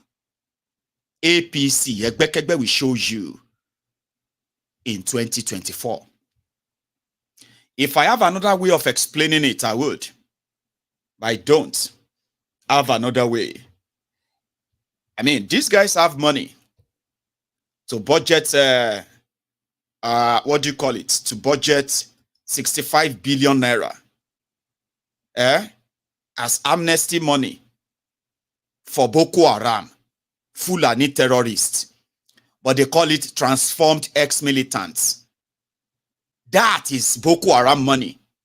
Repentant Boko Haram. Where you are taking your 2 dosage, excuse me, your 2 dosage of a Shege every day until you're paying. If you know, like, not be all of us could last long that much. Even me, I'm not sure I could last 1 year. 65 billion. Bajabia Mole will spend 21.22 billion naira. And according to him, they want to use 5 billion to renovate the Don Barak. Use 5 billion to renovate Vice President's quarters in Lagos. They want to do full digital, full digitization of the entire state house and Lagos state office and quarters. Baba 10 billion naira niyema cost. And all of these are proposed. Before this Wires came, the state house budget is for chief of staff to president 24 million. 2020, 76 million, 2021, 526 million, 2022, 517 million, 2023. By 2024, 21.22 billion. One can endure. Shomokoton peke ronu, Yoruba ronu, omo, ronu ku level, only yo. And like I said, endobati kuniti egbe. Even at that, Ministry of Agriculture will be spending 250 million naira to do street lighting. Kilo Ministry of Agriculture with street lighting. People are still looking into that, Abby. On and on and on like that. Even though the last time we them blow this guy face, we're all here say, Ashi Alaye self go Copper 2080. Ajero of NLC. Baba, the guy did Dubai. Everybody will kind of get paid eventually. But you won't need this guy, see. The guy on the right is the pastor in Redeem. I never know that he's also Abdullahi. If you have seen anybody who has been like the most stinkiest hypocrite and shameless one at that, you will look at these guys on your screen, and the one on the right will take the medal. Nobody can take it away from Israel. Israel was saying that people of Kaduna bombed to Misrains. They should take heart. Okay? They should remain calm. That from Alhaji Dr. Israel Abdullahi. Igbawo Israel Abdullahi. That is what Nigeria has become. If you continue to kind of count on the rogues, they say if you actually crown the clown, you probably will have a circus, Abi. Finally, I have a one for you. For those of you who are trying to add some letters to your fleet, in fact, to all of you in 2024, as your OG, Overseer General, Mayegun General, which is your OG, as your OG, what do you think? Say, Mo will bid for the presidential jet where they won't sell. I'm just asking for our ministry at this point, for the ministry to grow very well. I don't mind if all of our brethren put money together inside a jar for me. Make a take and buy presidential jet. They didn't name a price. But at least if you look at this, I think it should be very comfortable for your OG to run them. Not they take and run them for you. Sure, you get to save the soul of everybody. Ma go bid. They are about to sell one of the 14 aircraft, presidential jets in Nigeria. And they said all of us, we won't buy them. Mo will send we send our bid inside. Are you there? My dear brother, Innocent Obi, Kalu Okpara, Princess, Our Lady, Liz Dada. I'm asking all of una here, all the brethren. We can put, I'm thinking maybe we should just start the bidding from, let's say, 1,000 pounds. Now bidding, Abi. And they shouldn't be, okay, Nigeria is broke. Okay, maybe we'll start it from 1.5. What happened is that because it is, it is a sort of a high-powered security aircraft. It's not anyhow. It's not just anyhow aircraft. Okay, so we can start from 2,000 or we meet. Then they said that you have to send the email. I have to send the email to them of how much I want buy them. Then I have to also make sure that the email I'm sending is going to be encrypted so that nobody can just open them. Then I have to send, it must be passworded, okay? So then I have to send a password through another email again to them so that they can use that password to go and open the first email I sent, which contained my bid. So it's now up to you. If you think your geo, I mean, I don't, it's not good to be, man, they work out with leg. Are you with me? So, and again, it will be a good thing or a complete nonsense. So, yeah, that may be a sort of a media stunt, but it's actually for sale. Okay, but they will never tell who buys it. Remember that. Now, I'm thinking we should take calls, okay? But I am thinking I will just leave us with this. And when I get back, I'll take calls. Okay? We need to decolonize this Jesus story and throw away a white Jesus with his idols. I don't believe in a white movie star from Hollywood who is supposed to have come around and saved me from my sins. How can a white boy with blue eyes die for Africans when they cannot even share land with us? Show me one white man who has died for a black man. Show me one white man. 25 million people dead in the sea on their way to America for slavery. 15 million people dead in Congo. 25 plus 15, 40 million plus people dead.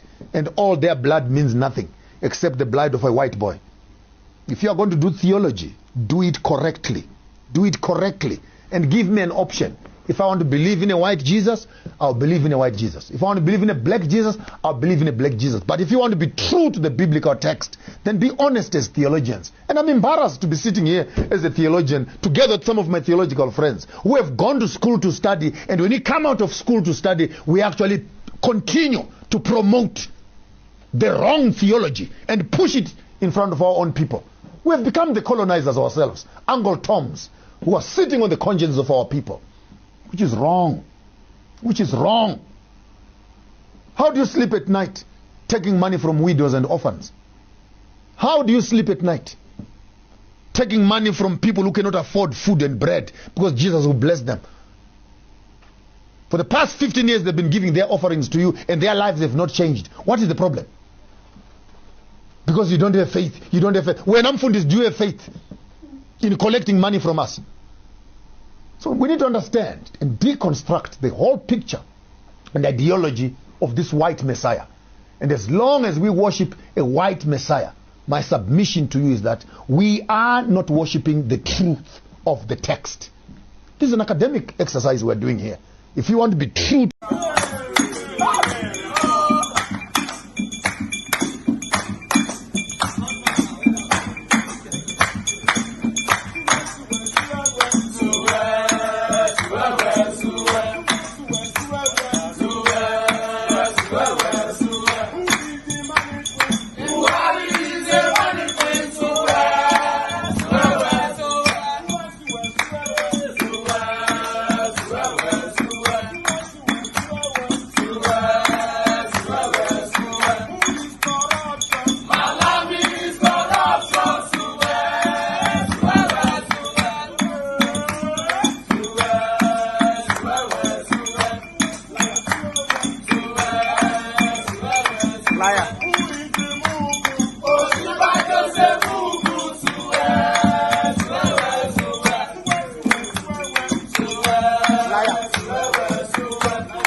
Hello there. Hello, Mayego. Good evening. Hello, Princess. How are you? I'm fine, yeah. Very well. Oh, Well, we are here. It's good to hear from you tonight again. I mean, it's been a while. Listen, a lot of people have not heard from you in a while. I bet they are. Those in the comment section sees you all the time anyway. So yeah, we're hearing from you. Yes, Mayego. It is just very tiring, and the whole thing is very depressing. You know, I was thinking you were going to take calls yesterday, but you couldn't. Yeah, I was having. The topic yesterday was a bit here and there, and I was just laughing at people's comments and everything. I don't know how our people forget things. I don't know, probably because majority didn't have majority couldn't do more of history in school, Most things that are happening now were things that couldn't happen 20, 30 years ago. In that Europe, America, Western diaspora, whatever that you guys are. These people colonized us. There were times that my parents were not traveling with visa to the UK. They just pick up their passports and go. So since they've been able to change this thing over time, you get there, you'll all get there eventually. Well, it's looking so now. It's becoming gradually and gradually. You can remember it is a total fraud. You can remember there was a time I called and I said, they will usher in things by 2030. Martinelli was getting me wrong that I was asking diasporans to come and fight in Nigeria. No, that is not the issue. I'm not telling diasporans to come to Nigeria to fight. But when diaspora is not easy for you guys again, and they like Ibadun. The one that love, you get in a train, you like clean trains, you don't like mood where you don't like buses, you want to get in the bus and look clean and tapping with a long baby, with a low aleko. So when you're tired of that place and you see that this place is not conducive, you will wake people up. That's what I've been saying all along. But I think he got it the wrong way. See, the generation of this younger one, my kids were doing something this afternoon and they were like, okay, why are women so this and that? And I said, I don't know. They said, why should people treat women like weakling? The generation of Uyibos that are coming could just look at you guys, they will be at the aim of power, look at you and say, okay, these people could send people from, I think, Eastern Europe away. Abi. They could send them the Romanian. After Brexit, they told everybody that was it. That is it. If they could send Romanians away from wherever it is, they are sending them away from and bringing in Africa. And I told people that, see, slave trade is not something they can do openly anymore. They cannot do it openly anymore. So they will hijack, sabotage your economy, pocket your politicians, and they throw you guys under the bus. You will pay to be enslaved. I swear. You will pay to get yourself enslaved. So, Shori, Mayegu, Afifila Pairin, Ojo kon lo maniyi mo. If you see anybody that said, oh, he's got voodoo, he has killed an elephant with his cap, he will only be praised for that day. The next day, people will call their children, where they log I am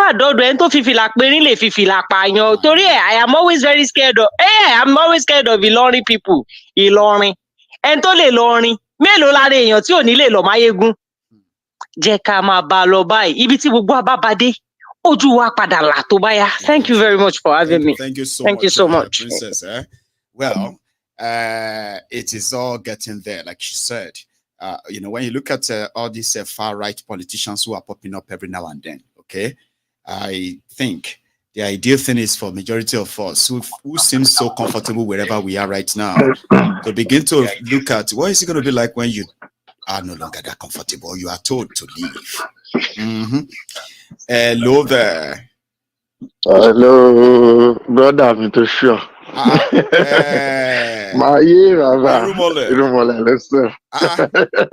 It's like all the old timers have decided to really chip in tonight.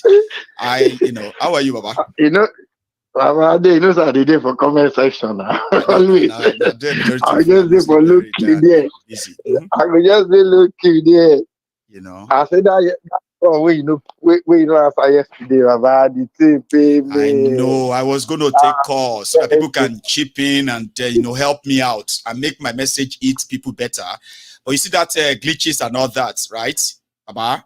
Yeah. I just couldn't really cope with that. And I don't know. See, Irumole, I wanted to ask this, and I remember now, okay? Right? Is it that, when someone start getting older, right? You start getting to a stage where you want things, okay, organized. So when things begin to go wrong from when it's organized, you just sort of get angry because I don't know. I kind of feel that these days, okay.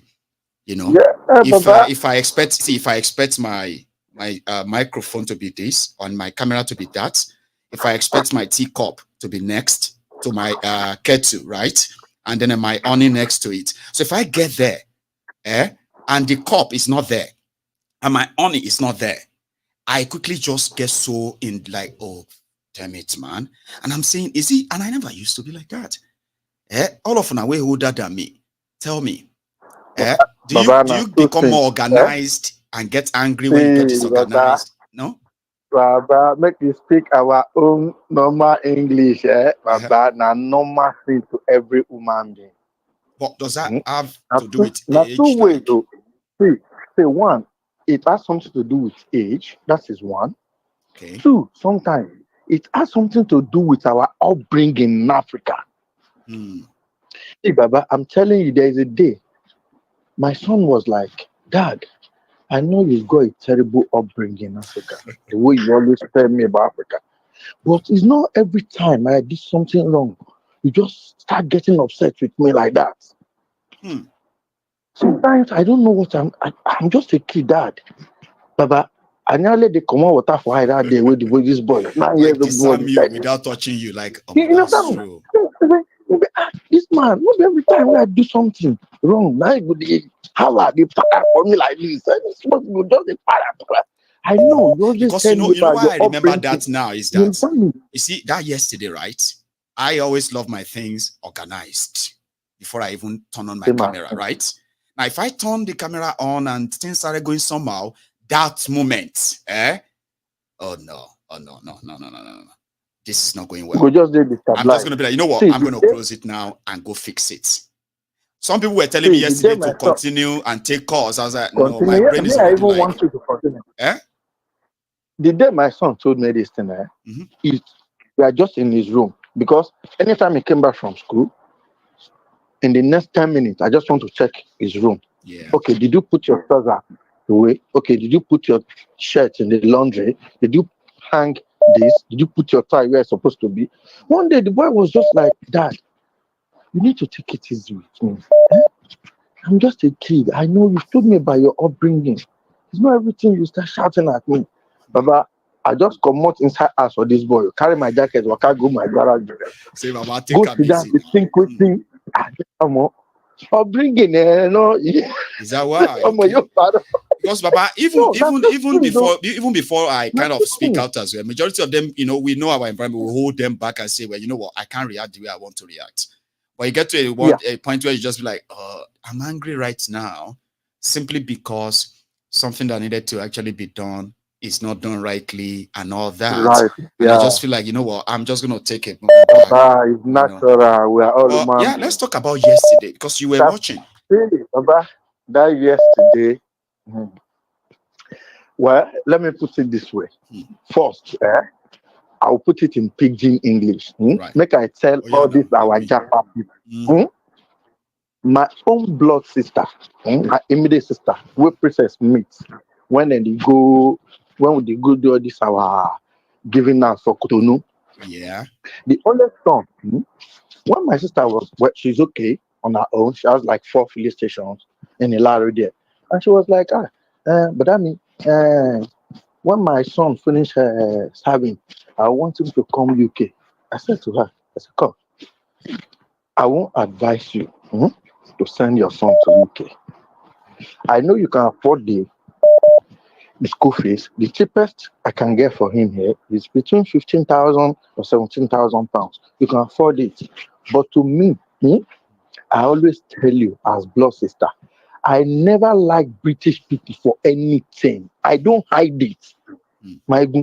I always said it to Princess. Anytime me and Princess say, You know, I've come to Nigeria twice this year now.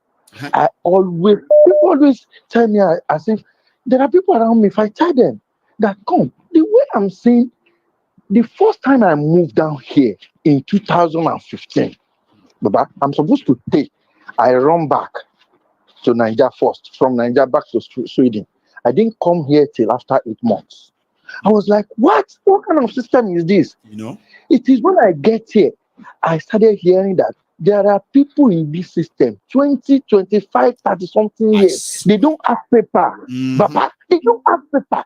And you are taking tax from them. They are working. They are taking money from you, doing everything and all that. Yeah. You just existing. What kind of wicked people are these people? But when I tell people around me, they'll be like, maybe it's because of the money, the NHS of charge, the two years renewal you are paying to them. That is, I say, no, that is not the reason. You people are not seeing it the way I'm seeing it. You understand me? These people, with the money they are taking from you, you have no cost to public refund, nothing. At all. Even if you lose your job, if they take your tax for, let's say they take your tax for 10 years, right? 10 years you've been paying and all of that, then you lose your job. You cannot go and say, I need help now, like, let me benefit from the system. No, you can't. Nothing. You can't take anything. So that is why I said yesterday that it will come to a time, all of us here, as you said yesterday, will be seeing, you know what they call buy gala, buy pure water. You know, so I hold up. We're going to see them for hold up for London now. No, for Nigeria now. When the time reach, they're not going to tell anybody. See, people doesn't think back. You know why I say so? You know, there are people like my father-in-law. When he came to this country to come and study, you know, they gave them that in the right of abode. Right of abode. Is it right of abode or right of abode? Right of abode or something like that. Yeah, it's like you can stay here for as long as you want.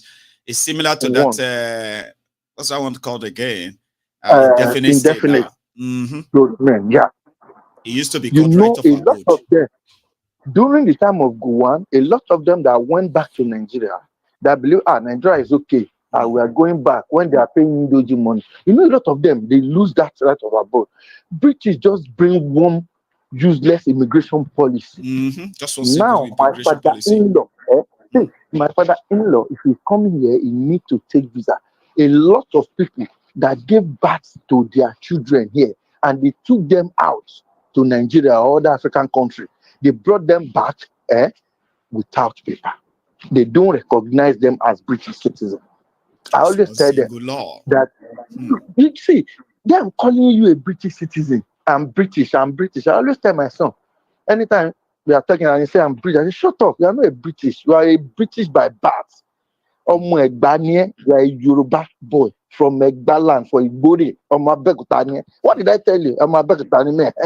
So don't be telling me I'm British. No. You understand? Because they might bring one policy tomorrow, as you said, and ask everybody to live stylishly. That's it. And there is nothing we can do about it. Because anybody, you understand me? But some people will be telling you, I hear that all the time. Typically, they will say, no, it's not possible. It's not. I will tell you, the day I'm leaving Nigeria like this, airport, Nigeria. Nigeria. If we see again. Oh, Baba, we go see Nigeria with the way things are going right now and the way the world is going. You go see Nigeria quicker than you can think. After yesterday's program, me and Princess, we talked for like almost 1 hour. I make a proverb to Princess. I said, my sister, in Yoruba, owe konwa, tí aba mi máa ń pa. Baba mi á ní tí o bá ya ọmọ yẹ ń wèrè. You understand me? If you don't make your siblings, maybe your blood brother or your blood sister run mad, your step siblings will not see you and run away. So Obako will need ye ko salugbo to ba ya ọmọ yẹ ń wèrè. That is what they do. Somebody who can do this to his own blood. to his own blood. Yeah, that is what. See, that is, they prefer the what they call it, the Eastern Europeans than us. You understand me? They do. That is what they did to the Eastern European during after the Brexit. Baba, you know how many Eastern Europeans with my you go to say Romania. You go to say Romania people are some people from Afghanistan. The way they present them in this country, right? When you see they are Romanians, you know what I mean. After Brexit, see what it has become. Baba, Baba, I was working with President Council, and I'm doing one warehouse job, AO electronics, weekends. Then 80% of all of us with the work there, 80% out of all of us, they are all Eastern Romania. All the Portuguese, Romania, Poland, Moldova, you understand me? But after Brexit, I don't see anyone again. Disappeared. So if they feel do that to these Eastern Europeans, Baba, we, what we call ourselves. No, I'm not talking about Nigeria alone. No, no, not just black. I mean Nigeria. The Africans, we, the Africans as a whole, make we wait for our own time and never say it's something is not generation, possible. No. You understand me, Baba? If you not be this generation, no, you understand me? But see, they plant those things inside their coming generation of their children. And now, not here with they. You see this? Say immigrants, they no be anything for us. So now waiting they plan. And make you check that man where they read that thing, Baba. That man a black man like me now. James Cleverly. I heard that he's from Zimbabwe or something. I mean, his own parents they are from Zimbabwe or something like that. I go check that. See, I go back go check. Listen, watch that man very well. That man a darky like me. Now they use against us will be darky. You go imagine. So, Richie. Somebody go tell me. Where is Richie from? They no feel wake up tomorrow tell us say but you need British Pali, but you British Pali. Oh yeah, bedwe my lord. Pali so on cancel Pali. Make all of us they prepare to go back, go fight all those evil men and evil men who be our politicians. Now the only savior. Now the only thing we save us be that. Thank you. Make we forget all these things we dey talk. So, Baba, make you take care, Jare. And now, Baba, thank you very much. Now, up and down. Nice one, Baba.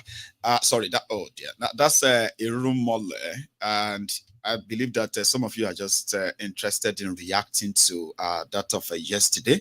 I'm so sorry that I couldn't really take it further than that. So, it's, hey, 002. How are you? Hello there. MaiyegunsDiary. How are you? A long time ago.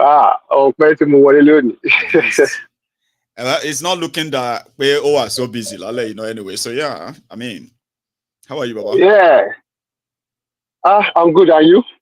Very well. How's family doing? Well, we are here. Thanks for asking. And how are yours too, by the way? Yes. I'm trying, I'm pushing. I've been trying to call you the day you say you want to go to Nigeria. 002. 002.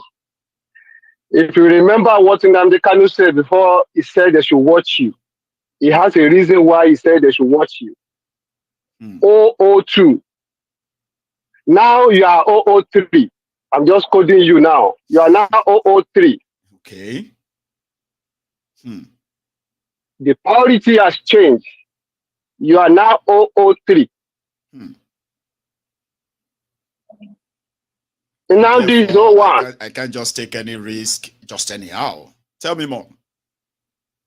The reason why they deny you visa is best known to those who that deny you. They won't tell you. They don't want it to happen on their sword. So ECPA is 002 now. It's more priority than you. You are now 003. Wow. It's on their radar. A lot is on the table. A lot is on the table. A lot is on the table. And we cannot. So, you can't just let it go. Don't just risk it. There's someone that was telling you that they're like, just don't move this. They know what they are saying. Some people will not say what I'm saying now. Well, a lot will have so I'm just telling you, including myself. Yeah, I'm just telling you now. The way I'm telling you, those people will be like, why this? Some might know who's talking. Some might not know who's not talking. You know what I'm saying? I know. When what I know, the priority has changed. You are not 002. You are 003.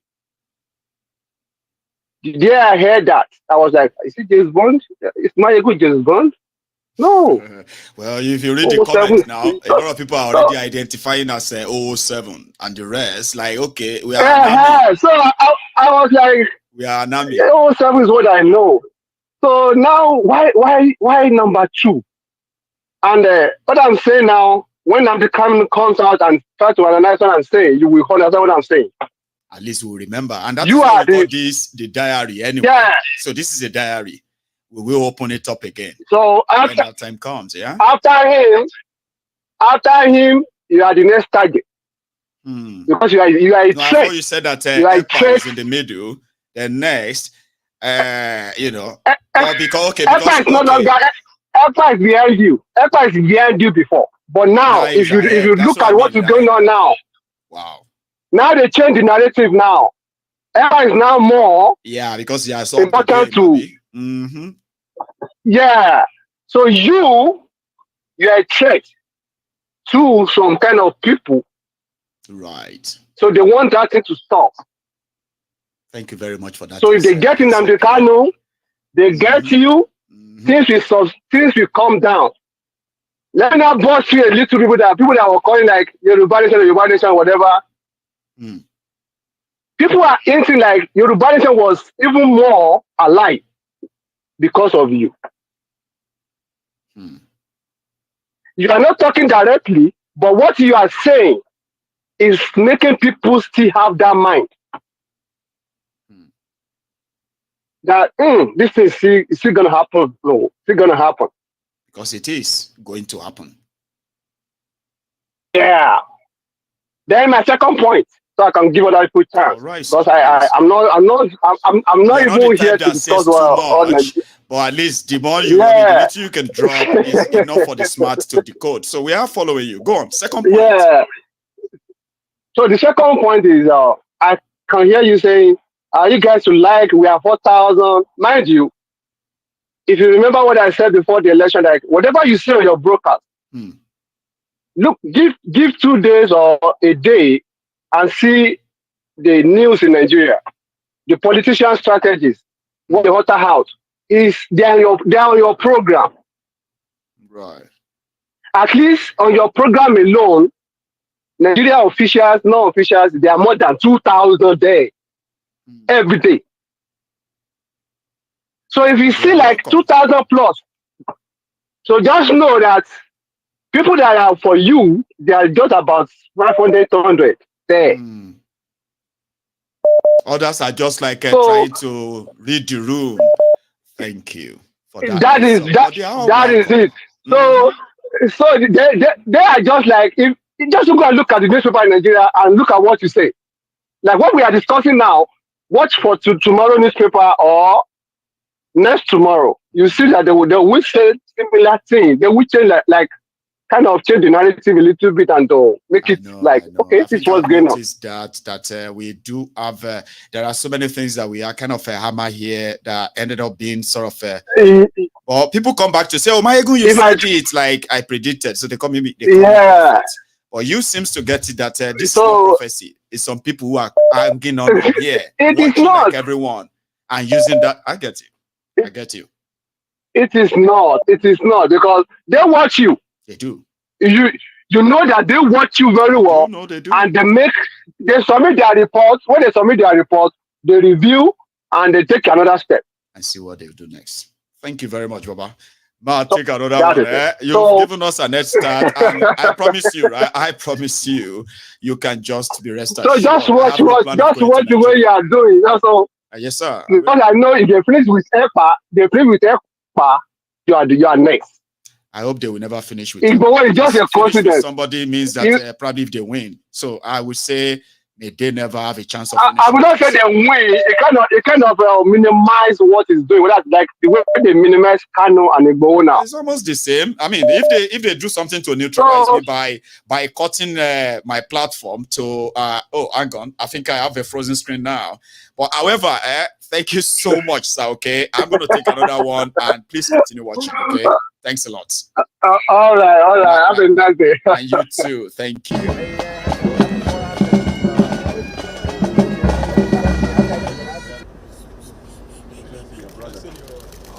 Long time. Oh, wow. How are you? You didn't miss me. Good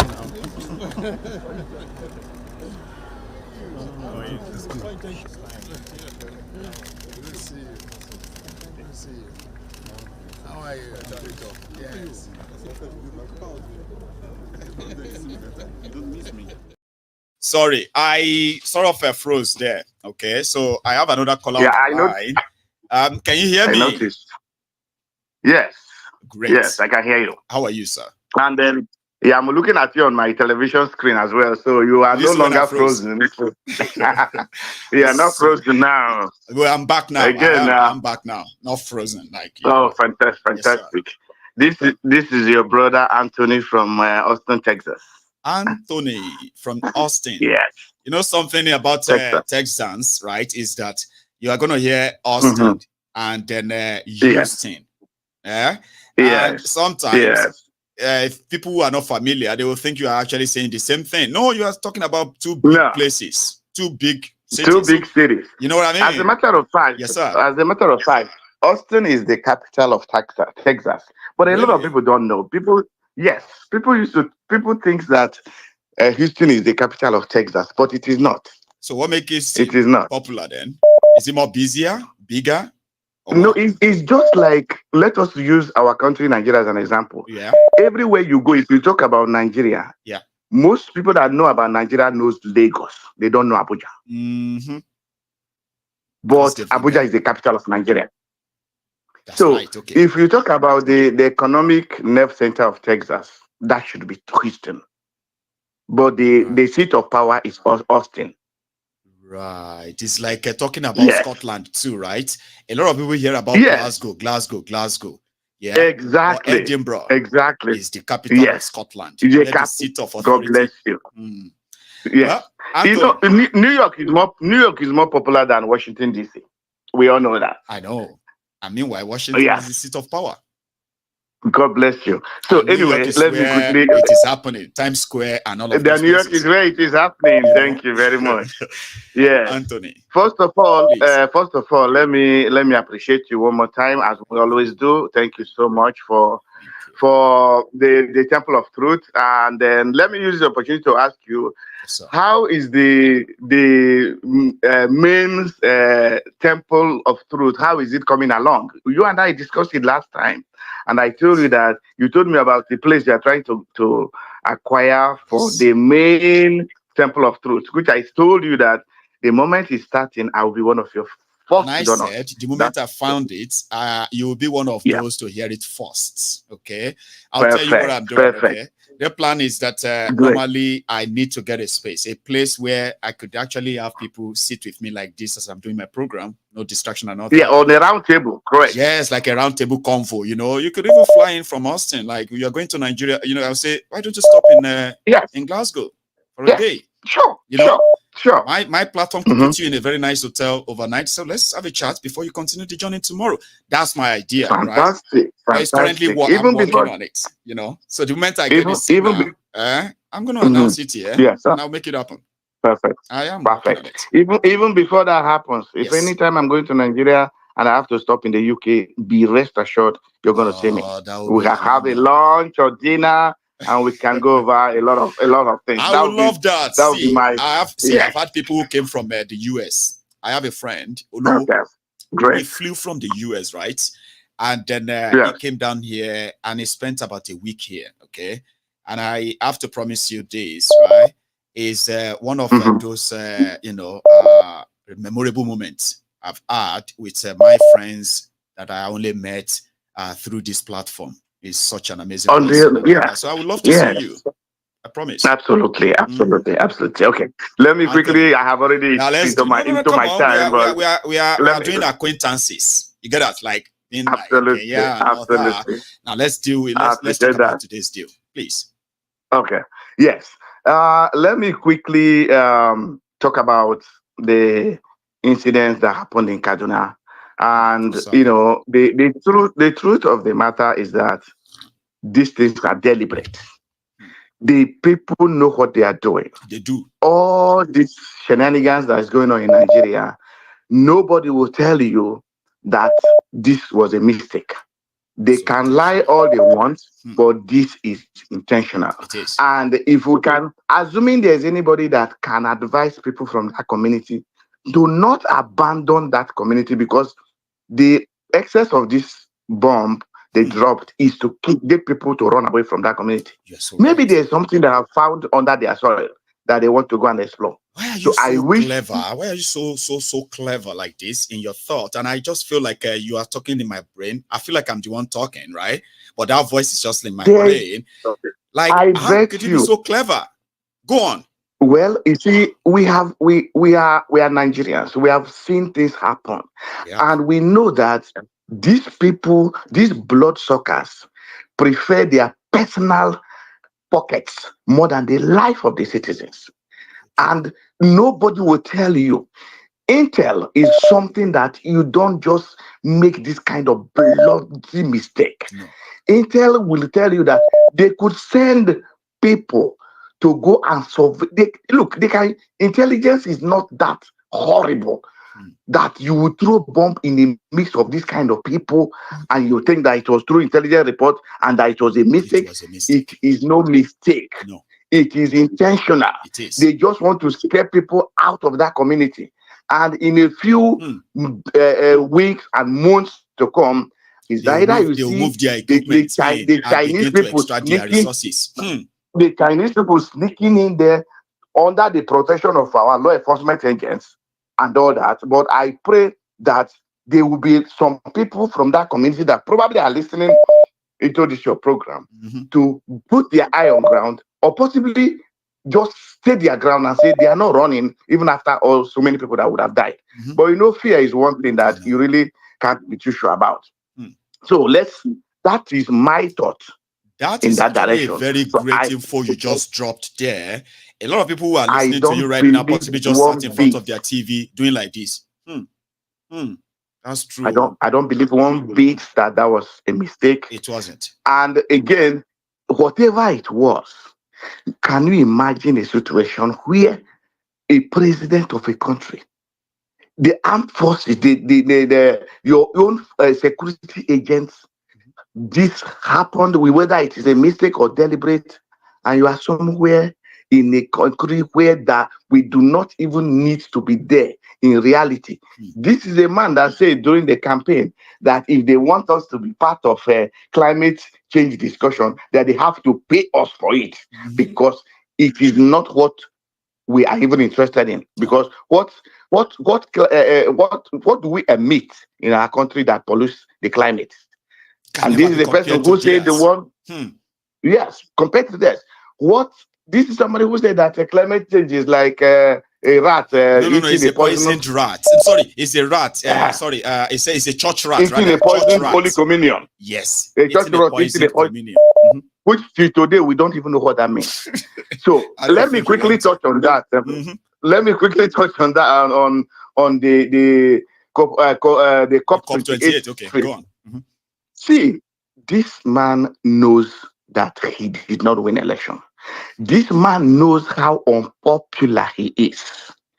What he's doing is a publicity stunt. That crowd you see is to portray acceptance of his own people from his country. He wants to give a picture that my people loves me. You know, you remember Idi Amin of Uganda, how he talked about everybody loves me. My people want me.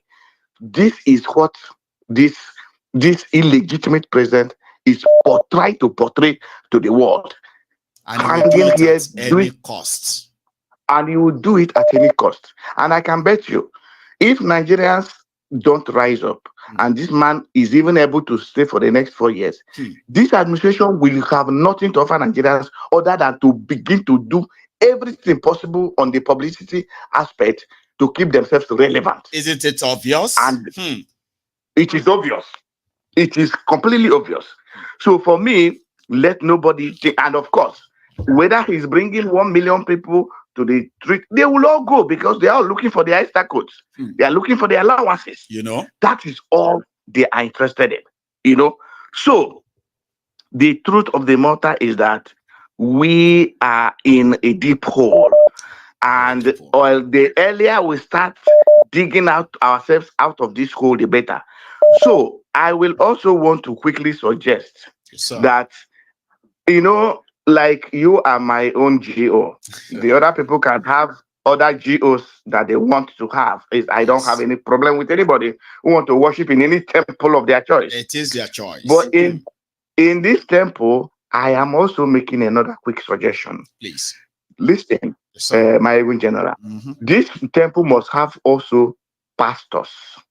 And I'm not talking about pastors that will come to the pulpit to preach. Not that one. I'm talking about pastors that can have just call them the truth merchants. We need truth merchants that will stay truthful in their calling. You can call them. So if we call you to come and be one of us, and we say you are a truth merchant or a pastor or whatever you want to call yourself, right? Let's even say a truth merchant. Yes. It's a calling. You must stay on the path of truth. Sounds good. Anthony, go on. And simple. This will be something I think will have to be on the back channel. It doesn't even have to. You can bring people to the studio by the time the main temple is ready. By the special grace of God, we have the main temple. You can bring people there. But this set of people I'm talking about should be your backroom guys. You can call them your think tanks that can discuss things at the back channel. These people, you know your people. And you begin to filter your people gradually. Whether they are 5, whether they are 10, whether they are 20, they are up to you. You can have a WhatsApp group with them that discusses critical things, because there's a lot of things I as a person want to discuss with you that I can't say in this public forum. I get that. Now, and I'm sure that there's a lot of people. all your ideas. I'm not going to lie, right? And then I can promise you this, right? That majority of all these ideas, I always kind of put them down. You are just going to see so many of them happening, and you will remember. Oh, I remember telling him. He didn't even say he was going to do it. Now he's doing what I told him. Just watch out. Okay, I will work on those. Fantastic. I will. Yeah, I'm so glad to have that. Thank and you, then Anthony. there's also, I was also thinking, because to message you, sometimes I know a bunch of messages come. Which one can you see? Which one will you not see? So I know there's a group that has a letter that I would want you to see. And this letter, this is a group that came up with ideas that to me are very solid. Because, you know, in our country, we quickly get swallowed by events that are coming. Because this APC government from 2015 to today, no matter how bad an incident is, the one that will be worse than that one that happened yesterday will happen tomorrow. Still will happen. And before you know it, we would have moved on from the event of yesterday. And we're talking about the event of today. And we're thinking, as bad as we think that the event of today is, God forbid, I'm not wishing that on my country or anybody. Something will happen 3-4 days after that will forget the event of today. I know. The truth of the matter is that the person who is parading himself as a Nigerian president today is an illegitimate president. And is a threat to our own liberty. It's a threat to our national security. Of free so this letter, this letter that is prepared is to say we are seeking to the fact that, yes, Supreme Court has ruled, but Supreme Court is not the last. The people are the last voice that determines who rules them. right. Dati Baba Ahmed said that this man is illegitimate. One, because his presidency violates the constitution of the Federal Republic of Nigeria. You cannot forge and become a president. You cannot be indicted in a criminal case and you become a president. So it is a voice that we want to be amplified. And I'm a part of this group. And I'm saying that I would want you to read that letter if you think it's something that, because we want a situation where this can go let me tell you viral. my own personality, Anthony, right? Yes. See, yes. anybody or any group, right, that is working, okay, to ensure that the current constituted establishment in Nigeria, which I have done so many analyses and exposed a lot about, any group, as long as it is non-violent, like publicly bragging of, I don't want that. Totally non-violent. No, hang on. I just want to tell you non-violent. me. I want to tell you me now, okay? For me, yes. Every of such group, anybody we want drag Nigeria criminal system and the entire, even if you are like working to bring and break and destroy the entire establishment, you will be my friend. Okay, we can discuss the terms and what have you when they are destroyed. So that's why I said on MaiyegunsDiary Political, when you see everyone, I am doing everything to make everybody understand that we all have common enemy, one single one. And it doesn't matter who is in charge of that system, whether it's a Igbo man or a Hausa man, a Christian or a Muslim, it doesn't matter. That system has to. Brilliant. It's only when that system is destroyed that we'll stop producing these criminals. So if you are all for it, I'm your friend. So don't ever doubt that if you are interested, Mayegun. As long as you are not openly advocating for violence, right? No. This is peaceful. And I'm interested. This is peaceful resistance, and it starts with even calling out our leaders, Obi, Obasanjo, everybody. This is no longer non-political, totally non-political. And the question is, are we moving on? Are we as a nation, as a people, accepting that our constitution has been trashed, that this person will remain as the president, where we know that everything from the perjury, from the dual nationality, Supreme Court did not answer any of those questions, including 25%. And that's why they have not given P2B and the Labour Party the certified true copy of that judgment, because they cannot. It's true. Do you know that, Anthony? I'm glad you mentioned that. Yes, sorry to cut you short, sir. Okay, like you mentioned, and I wanted to, for our listeners to also probably know this, that the Supreme Court of Nigeria did not give judgment on Peter Obi versus INEC versus Tinubu versus Shetima case up to this day. Correct. They gave a judgment to Atiku. The Conseme Obi used the judgment as well. Meanwhile, the Obi's prayers and case is completely different from Atiku's, right? But till today, the Supreme Court of Nigeria did not give judgment in Obi. And I will tell you, why. Please continue. And I will tell our listeners why. Yes, please. Those judges don't want to own any judgment in that direction, because anything they said, anything will they pass a judgment there, is either they do the right thing, which will take this man out of office, or they will indict themselves for something they would not want to put their fingerprint on. They don't want to own it. They don't want to own that judgment. And I bet you, if we don't force them to own it, few years down the line, this government might win an election somewhere, and something will happen that they will reverse themselves on this judgment day. Again. They have just given. So the thing is that they have not passed judgment on it. So you cannot even claim, you and I, or any other person listening, cannot claim that the Supreme Court have ruled that 25% in Abuja is not necessary. You and I can't about exactly. They just amen. They didn't, and they did not also rule that forging certificate is illegal. They did not rule that somebody having dual nationality, if your passport expired, doesn't mean your citizenship have expired. No, is a big fat lie. They know it. They don't want to own it, and we are all moving on. So this group is saying we are not moving on. You haven't ruled on it. Rule on it if you have the guts. Rule on it. You have the guts. And if you don't rule on it, forgery is fine. Forfeiture is fine. Yes. All these things are fine. Then we can move on. And if you don't rule on it, then the person who is sitting there as a president is illegitimate. It is and has to go. I know. Anthony, so I will look forward to that. And let me stop here. On this number, I will forward you that letter, and I hope you see it. That's the problem. After the program, because when I'm expecting a message, right, I always do go back to check and see if I will see the message. Okay, please. Dr. Damages has been trying to reach me for a while now. I even have a friend who continued to send a message to me about what that is all about. But guess what? I have not been able to meet up. Somehow I missed the message in there. This is. I think we have to employ. We have to employ a PA for you. We need to employ a PA. You need to see my screen, Anthony. Right? I've got 55,000 missed calls. I understand that there are people who call me like 50 times, 100 times, and they won't get in. Okay? I know. But look at this. I've got. I have here 92,000 unread messages. But that's why you need a PA. I can't read If I'm in Scotland, I'll be your PA. Eh? If I were to be in Scotland, I would just volunteer for free to be your PA to go through this things and give you the ones that are relevant.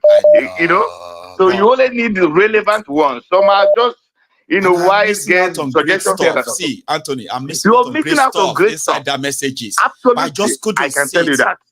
Because if everybody sees me, how I kind of put my programs together. You see this program that we come to do for 3 hours, right? I spend more than more than 15 hours putting that together a whole day. Sometimes before I go to bed, right, I'll begin to pick things I want to say tomorrow, right from this evening until I sleep off. I know. So then adding reading the messages to them, people may not understand. I feel bad. It's like missing out. 24 hours will not be enough for you. Anyways, just know that I'm going to get this either on Facebook. I will try to push it anyway how for you to read this letter and understand the concept behind it. Thank you so much. All right, I appreciate you.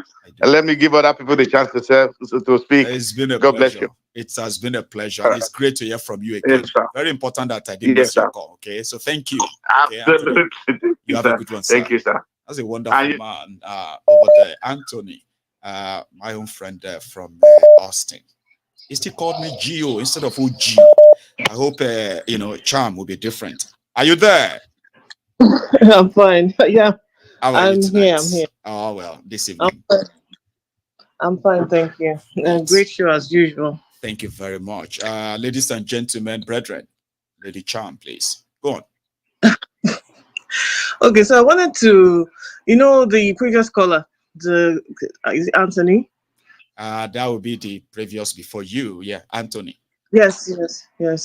He actually, there was, I was saying yesterday you should take the calls because there was something I wanted to speak to you, to comment on regarding not just what was going on in Britain, but also the bomb that was dropped in Kaduna. Right. Now to confirm exactly what he was saying, right? Because I also thought there are two ways I was looking at it. It's either the bombing was intentional, just like the previous caller said, because they may have identified some resources on that land that they desire. Yes. That's one. And the only way to actually confirm that is what is happening, if we go back, because you have actually identified all the so-called mistaken bombings that have been going on. Accidental bombing. So-called accidental bombings that have been going on, 16 of them over the past decade, right? That's right? Now, if we want to confirm exactly what Anthony is saying, we need to go back to all Charm, just for us to make sure that for our listeners to know fact from wrong, okay? You see, this 16 bombing, right? They were actually put back to just about 2 years, starting from 2000. Just about 6 years, starting from 2017. That was when they started documenting this. The bombings, right? The so-called accidental bombing. Sure, go on. Okay, so now what we will need to do to confirm exactly the previous callers and even to my own suspicions as well is to find out exactly what happened to those locations after the bombing. Now, if we're able to confirm that there are minerals being mined in those places and that there's stuff going on there, then we can know for a fact that this was not a mistake. this was intentional in order to mine their resources without asking them, or maybe committing, getting some commitment for them, right? Yes. Now, the second way you can also look at this bombing is that we have some bad faith actors in the Air Force. It has been maybe infiltrated by Boko Haramists or whatever. Now, because if they say that they're fighting, or that they thought that the terrorists were there and that was the reason why they were bombing, then maybe somebody doesn't want them to be bombed. So in order to say, okay, we're going to do, because, there's an order given that we should bomb such and such, we will just give them wrong locations and they will bomb innocent people, right? So that is another. It's also another perspective. Angle. Yes, now.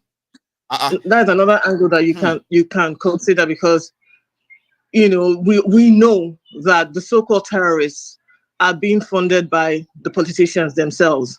They utilize them for their own selfish interests. That's right. Now, so if they went ahead and actually gave them the right coordinates to where those people are, that will be loss of resources for them. And in order to mitigate that, they bomb just any random place, without thinking about the consequences, which is, of course, the loss of lives that we've seen.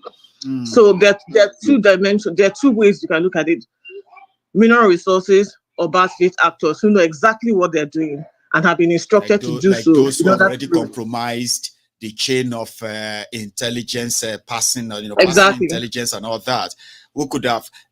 Anything is possible in a corrupt system. That's what we are all saying, isn't it? Yeah, anything is possible in a corrupt system. So these are two ways. And but in order to the other argument Anthony was making, or the other opinion he was giving, like you said, it's a corrupt society. These things can happen. But if we want to confirm that that's what's actually going on, we have to go back to the ones that have been bombed before. Exactly, to find out exactly what's the outcome of the people living of that land, to find out whether or not it's being mined, or if the people are still thriving as a community in those places, right? Anyway, that's one very, very, very big observation that you kind of pointed out. Enough that even everyone who's seated there right now are interested. I mean, is interested in, let's go check what happened to those places they made those mistakes. Are people still living there? Exactly. Or they have chased them to IDP camps after the camera was off? Exactly. Can you even access those places? Because can we even access those places, by the way? Yes. Would they even let people near there? Because when people are aware that, they're actually mining resources from there, then obviously, I mean, if they do it, we have 17, 16, like you said. Yes. If 10 out of the 16, they're all being like they are now ghost places, like ghost towns, and we realize that they are now no longer accessible, then that's a theory. And we know that they're proven right. Exactly. Exactly. Anyway, that's regarding the bombing. I'm going to go look around. One thing, right? One thing everybody can count on is that if I find something, I'm going to say something. You know that. We'll be waiting. Great. We'll be so you just give me a sort of a lead. I'm going to go look around, okay, and see what happens to these places, because we have names of those places. We do. Exactly.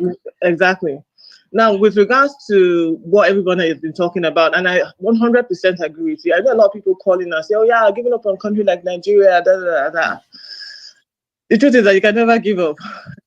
Anybody who doesn't learn from history is bound to make the same mistakes. They did it to the Germans, did it to the Jews. Okay, the Nazis did it to the Jews.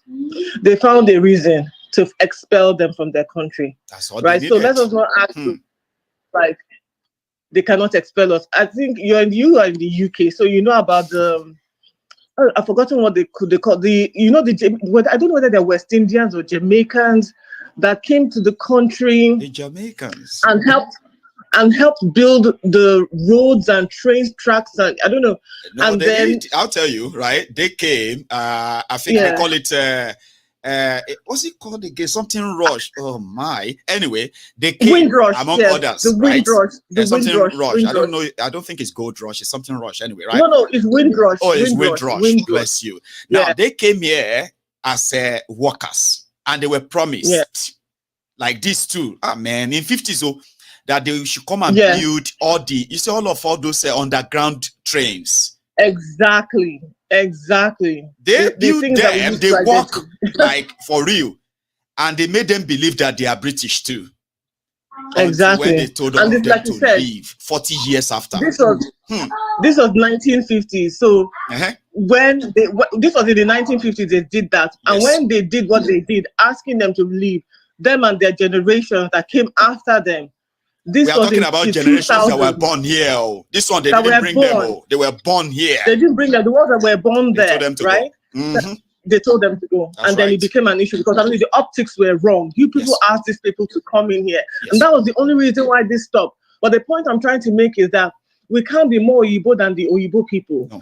We cannot know the English more than them. They will write something into the law and ask us to leave or minimize our, how I put it, our impact on their society. That's right. You understand? So if we act like, we've escaped, oh my gosh, we've escaped, then we're really fooling ourselves because this people can do anything that they want to do.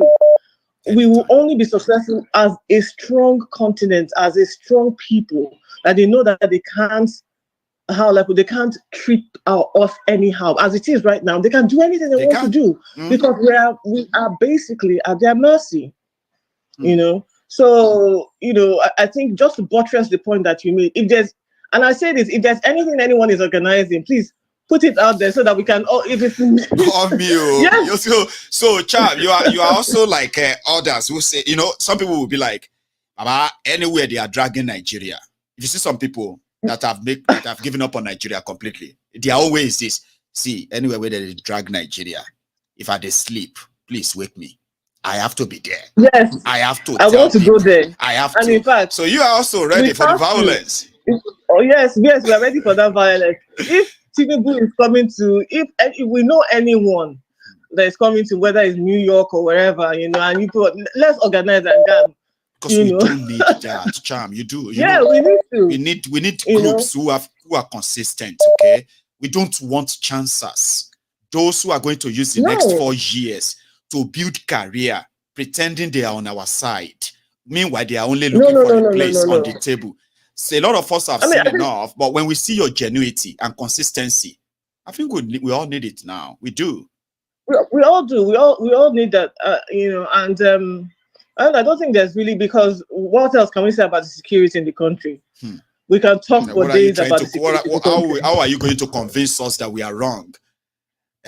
When indeed the failure is staring all of us on the face. So I get that. Exactly. The failure is staring all of us in the face. The country is practically collapsing. Procter & Gamble, like you said, leaving the country. Manufacturing going out of the window. No production, no nothing. And like you said, leaving the people how I put it, bringing all adulterated goods or things that are not up to standard, right? I know there's an opportunity there, but the country is not in the right situation to take advantage of those opportunities, because you say if the country was a manufacturing country, you say okay, maybe other small industries will rise up in place of Procter & Gamble, but we don't have the infrastructure, we don't even have the resources or the money even at this point in time. They do have the resources right before our very eyes. They are disbursing the resources on frivolities, while the main sectors continue to suffer. So where is the hope coming from? There's no hope coming from anywhere. This is a criminal government, right? And even if there's any intention now, if there's any intent to do the right thing, because it is a bloated government filled with criminals, they cannot achieve anything. There's not, even if Tinubu dreams that, hopes that he can do something, he can't. He can't, because he has a bloated government filled with criminals whose only motive and intention is to steal and leave the people impoverished. So there's no. And again, we actually also need to be we should just not be looking at our politicians. We should be calling out also the Western governments as well, because they're not being very helpful. They're not being very helpful with regards to this, with regards to our own democracy, so-called democracy that they want to promote, right? You can't have the German chancellor coming to Nigeria every now and then. We need to be asking him, what are you doing with this criminal? The Nigerians who are Germans and they're in there, what are you doing? You need to be asking Ola Shoes, what are you doing in Nigeria with this criminal, Tinubu, a confirmed drug addict? Like you're going to arrest us if we have a criminal record that we're once a drug dealer. If I put it in my visa application that I'm a drug dealer in Nigeria, exactly, and I'm will you give me to that the visa? US, you're never going to let me. If I'm a drug dealer or a money launderer from Nigeria, you're not going to let me come into the UK, right? Listen, and you are now profiling us for the criminality of these rogues, and you are of another person. legitimizing. Exactly, you are profiling Nigerians for the criminality of their leader, but meanwhile you are not doing anything about him. How does that make any kind of sense? Anyway, I'm sure there are other people who want to call in and talk. I'm just going to take just one single one more. And Charm, it's been a pleasure as usual. Thanks so much. Thank you, Maiyegu. You have a good one, man. So that's Charm. I have one more last caller, even though my time is really up, but I bet a lot of you who missed yesterday time to really express yourselves. I would love to do that tonight, but this is my last caller, and it happens to be the Prince. The Prince Jejeman. Are you still there? Okay. I think I must have, hang on. I thought I actually got you, but I didn't. Sure. The Prince. Yes. Hello, my good general. How are you, Baba? Baba, I'm fine. I'm fine. Are you? Well, I'm here. At least, anytime we will not see my face like that, when, it's just to tell you that I'm still alive. So, yeah, I'm here. And I thank God for that. So, how are you too, the Prince? I'm fine, Baba. Nothing to you. Well done. Bless you. Thank you. Please. Yeah, thank you. You are representing millions and millions of people. Thank you. And we really appreciate you. You understand? Thank you very much. Yeah. Baba, I want to throw shook mouth for this soldiers will go kill Nigerians. To start with, I think this was in Kaduna that this happened. Yes, so Kaduna, it happened in Kaduna to Dunbiri. Is this southern Kaduna or northern Kaduna? Where did it happen? It is in the it's actually in the northern Kaduna part. Yes, that's one reason why he pained them, because they were celebrating the birth of Prophet Muhammad. Remember? When they dropped the bomb on them, not once, twice. They did it once. Wow. They came back again, drop another one, but they said it's a mistake. And right now they believe that Tinubu is killing them. Okay, because it happened in northern Kaduna. My good general, you see, they say if something happened once, happened twice, and happened 3 times, it's no longer a mistake. It is no longer a mistake. You understand? Now we are counting. That's what they say. They say if it happens first time, it may be a mistake. If it happens the second time, it is not a mistake. It is intentional. Now, when it happens the third time, now it becomes a pattern. Okay, it's no longer like intentional alone. Okay, it's no longer a mistake. It's no longer intentional. It is now a pattern, and that's what we have in our land. Thank you. And now we are counting 16 times. That's the official one, no. They didn't count all the bombings in Obigbo, the bombings in Olu, Osu. No, those are the ones me I remember, sir. But yeah, 16. Biafra land on they count them. That one will be official. Okay. That one na righteousness. For Nigeria. Na righteousness. So bomb Biafra. It has become part of their righteousness. Imagine bombing people inside their home, old people, vulnerable people. You bomb them inside their home. You said you are looking for IPOB, you are looking for ESN. Of course, you are not looking for them, but they will record it as a wrong bombing because it happened in the East. Please, Prince. Nigeria is a crime scene. Absolutely. The good thing about it now is that the whole world is officially known to them that Nigeria is a crime scene. The president is irreparable damages, a Supreme Court president, and we also have a governor who is also irreparable damages, a Supreme Court governor in Imo State. You understand? So it's a pattern. You see, this crime is a pattern. Mayegu, you see, greet our sister Shan. We just finished talking. Lady Charm. You know, she always contribute positively. She said something that they need to investigate and investigate. You see, I want to tell my sister, in this matter, they say afar, fire catch afar. You know, you the ask of him beer. You understand? The first thing where the fire go catch, no be beer. Now the beer. You see, Maiyegu General, have any of our journalists in Nigeria asked question one day, what are the Boko Haram doing inside Nigerian armed forces, Nigerian Army, Navy, Air Force, Customs? What are they they doing? have repented and they have been told never to ask that question, unfortunately. You see, so how can the terrorists be the one that is providing security, and you will not see mistaken bombing every day?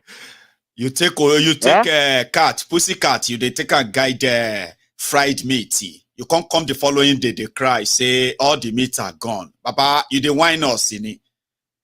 You put repentant terrorists inside the army. Come they talk, say information they leak. Papa, you the joke in it.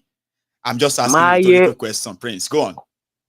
Maiyegu Baba, you see, this is the reason why we are ready to die to get our Biafra.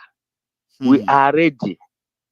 Who is ready to die to protect Nigeria? Nobody. Papa, nobody. No lie to us. Everybody get their own ashebi and they go shop for Mocho Brokoto. You know, they are waiting for the next party, the date will come.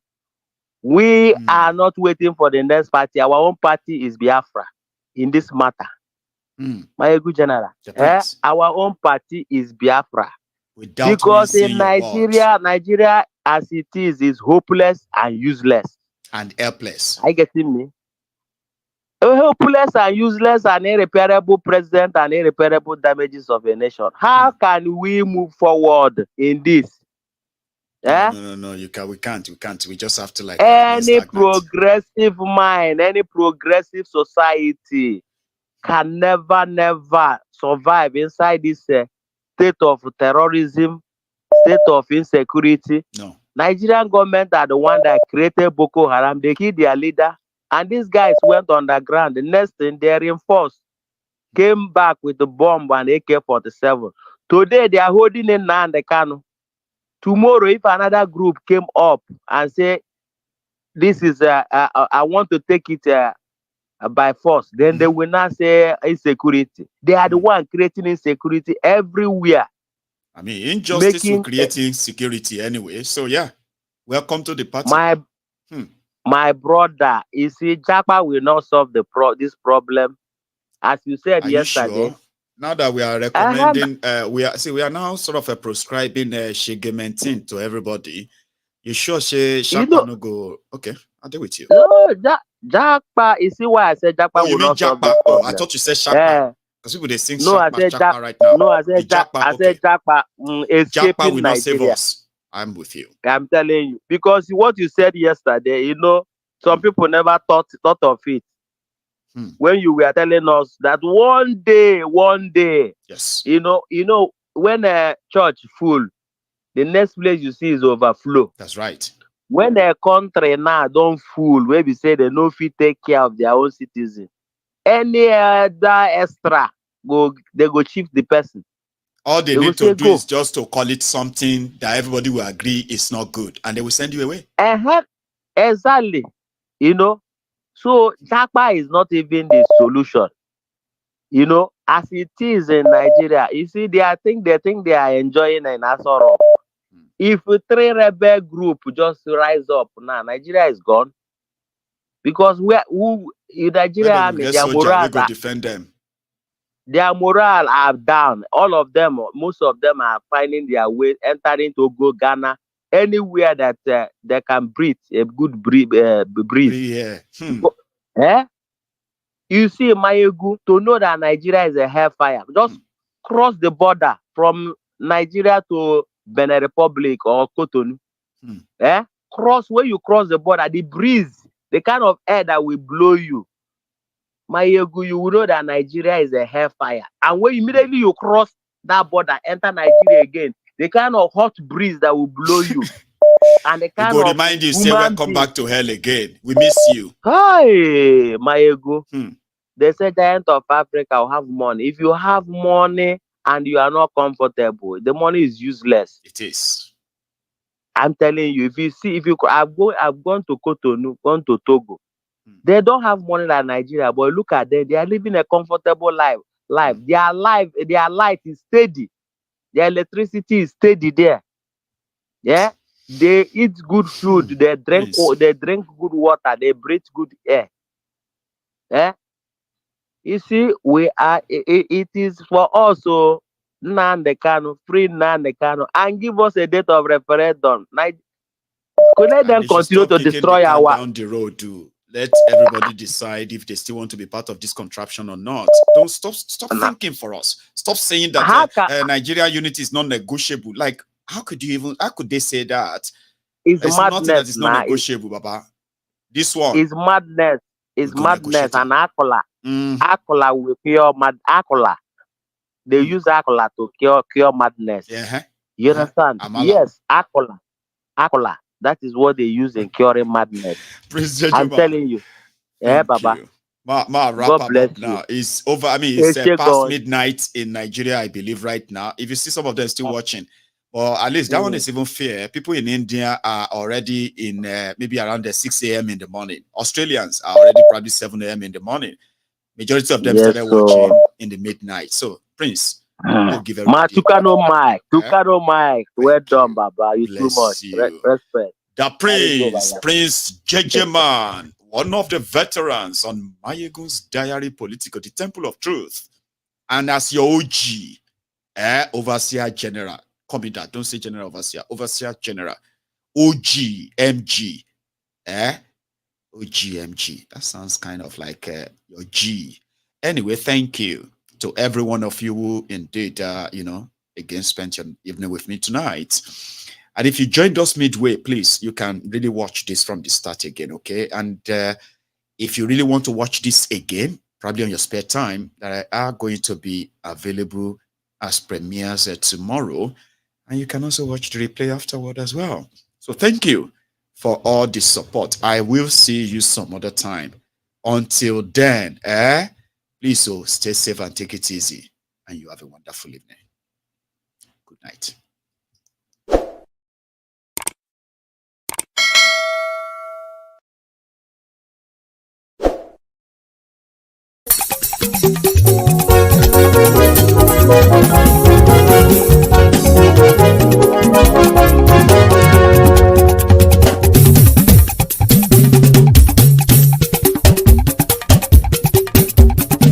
Mayegun làwa mọ̀ làmọ̀ tó dòdòdò. MaiyegunsDiary ayé bí nàmbà wá.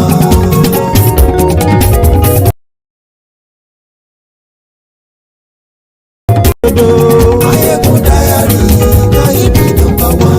Mayegun ti dé o ọ̀rẹ́ ará ìlú. MaiyegunsDiary ayé bí nàmbà wá. Lórí Facebook, lórí YouTube. MaiyegunsDiary ayé bí nàmbà wá. Gbogbo bó ṣe ń lọ ni Mayegun já wa sí. MaiyegunsDiary ayé bí nàmbà wá. Àṣírí ọ̀jẹ̀lú kì í bò níbẹ̀ o. MaiyegunsDiary ayé bí nàmbà wá. Bó bá ṣe eré àní Mayegun máa wí. MaiyegunsDiary ayé bí nàmbà wá. Ó sì tún ṣe eré wàá gbọ́ níbẹ̀ o. MaiyegunsDiary ayé bí nàmbà wá. MaiyegunsDiary diary political. MaiyegunsDiary ayé bí nàmbà wá. Godfatherism kò sí lọ́rọ̀ Mayegun. MaiyegunsDiary ayé bí nàmbà wá. Ẹ farabalẹ̀ sẹ́ o kẹgọ́rọ̀ lẹ́nu o. MaiyegunsDiary ayé bí nàmbà wá. Àní Mayegun làwa mọ̀ tó dòdòdò. MaiyegunsDiary ayé bí nàmbà wá.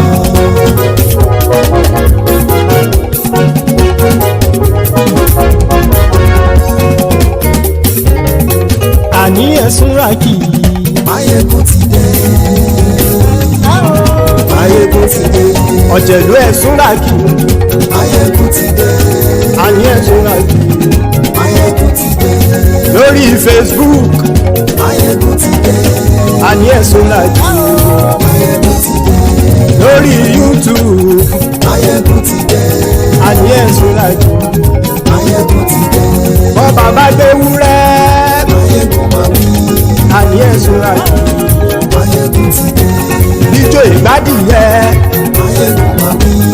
Àní ẹ̀ súnrakì. Máyégún ti dé. Presido bá rúfin o. Máyégún máa wí. Àní ẹ̀ súnrakì. Máyégún ti dé. Kí gómìnà kówó jẹ. Máyégún máa wí. Àní ẹ̀ súnrakì. Máyégún ti dé. Ọlọ́pàá tí ń darí bá. Máyégún máa wí. Àní ẹ̀ súnrakì. Máyégún ti dé. Aṣòfin tí ń rúfin o. Máyégún máa wí. Àní ẹ̀ súnrakì. Máyégún ti dé. Òkúra olóṣèlú. Máyégún máa wí. Àní ẹ̀ súnrakì. Máyégún ti dé. Ọ̀jẹ̀lú ẹ̀ súnrakì. Máyégún ti dé. Àní ẹ̀ súnrakì. Máyégún ti dé.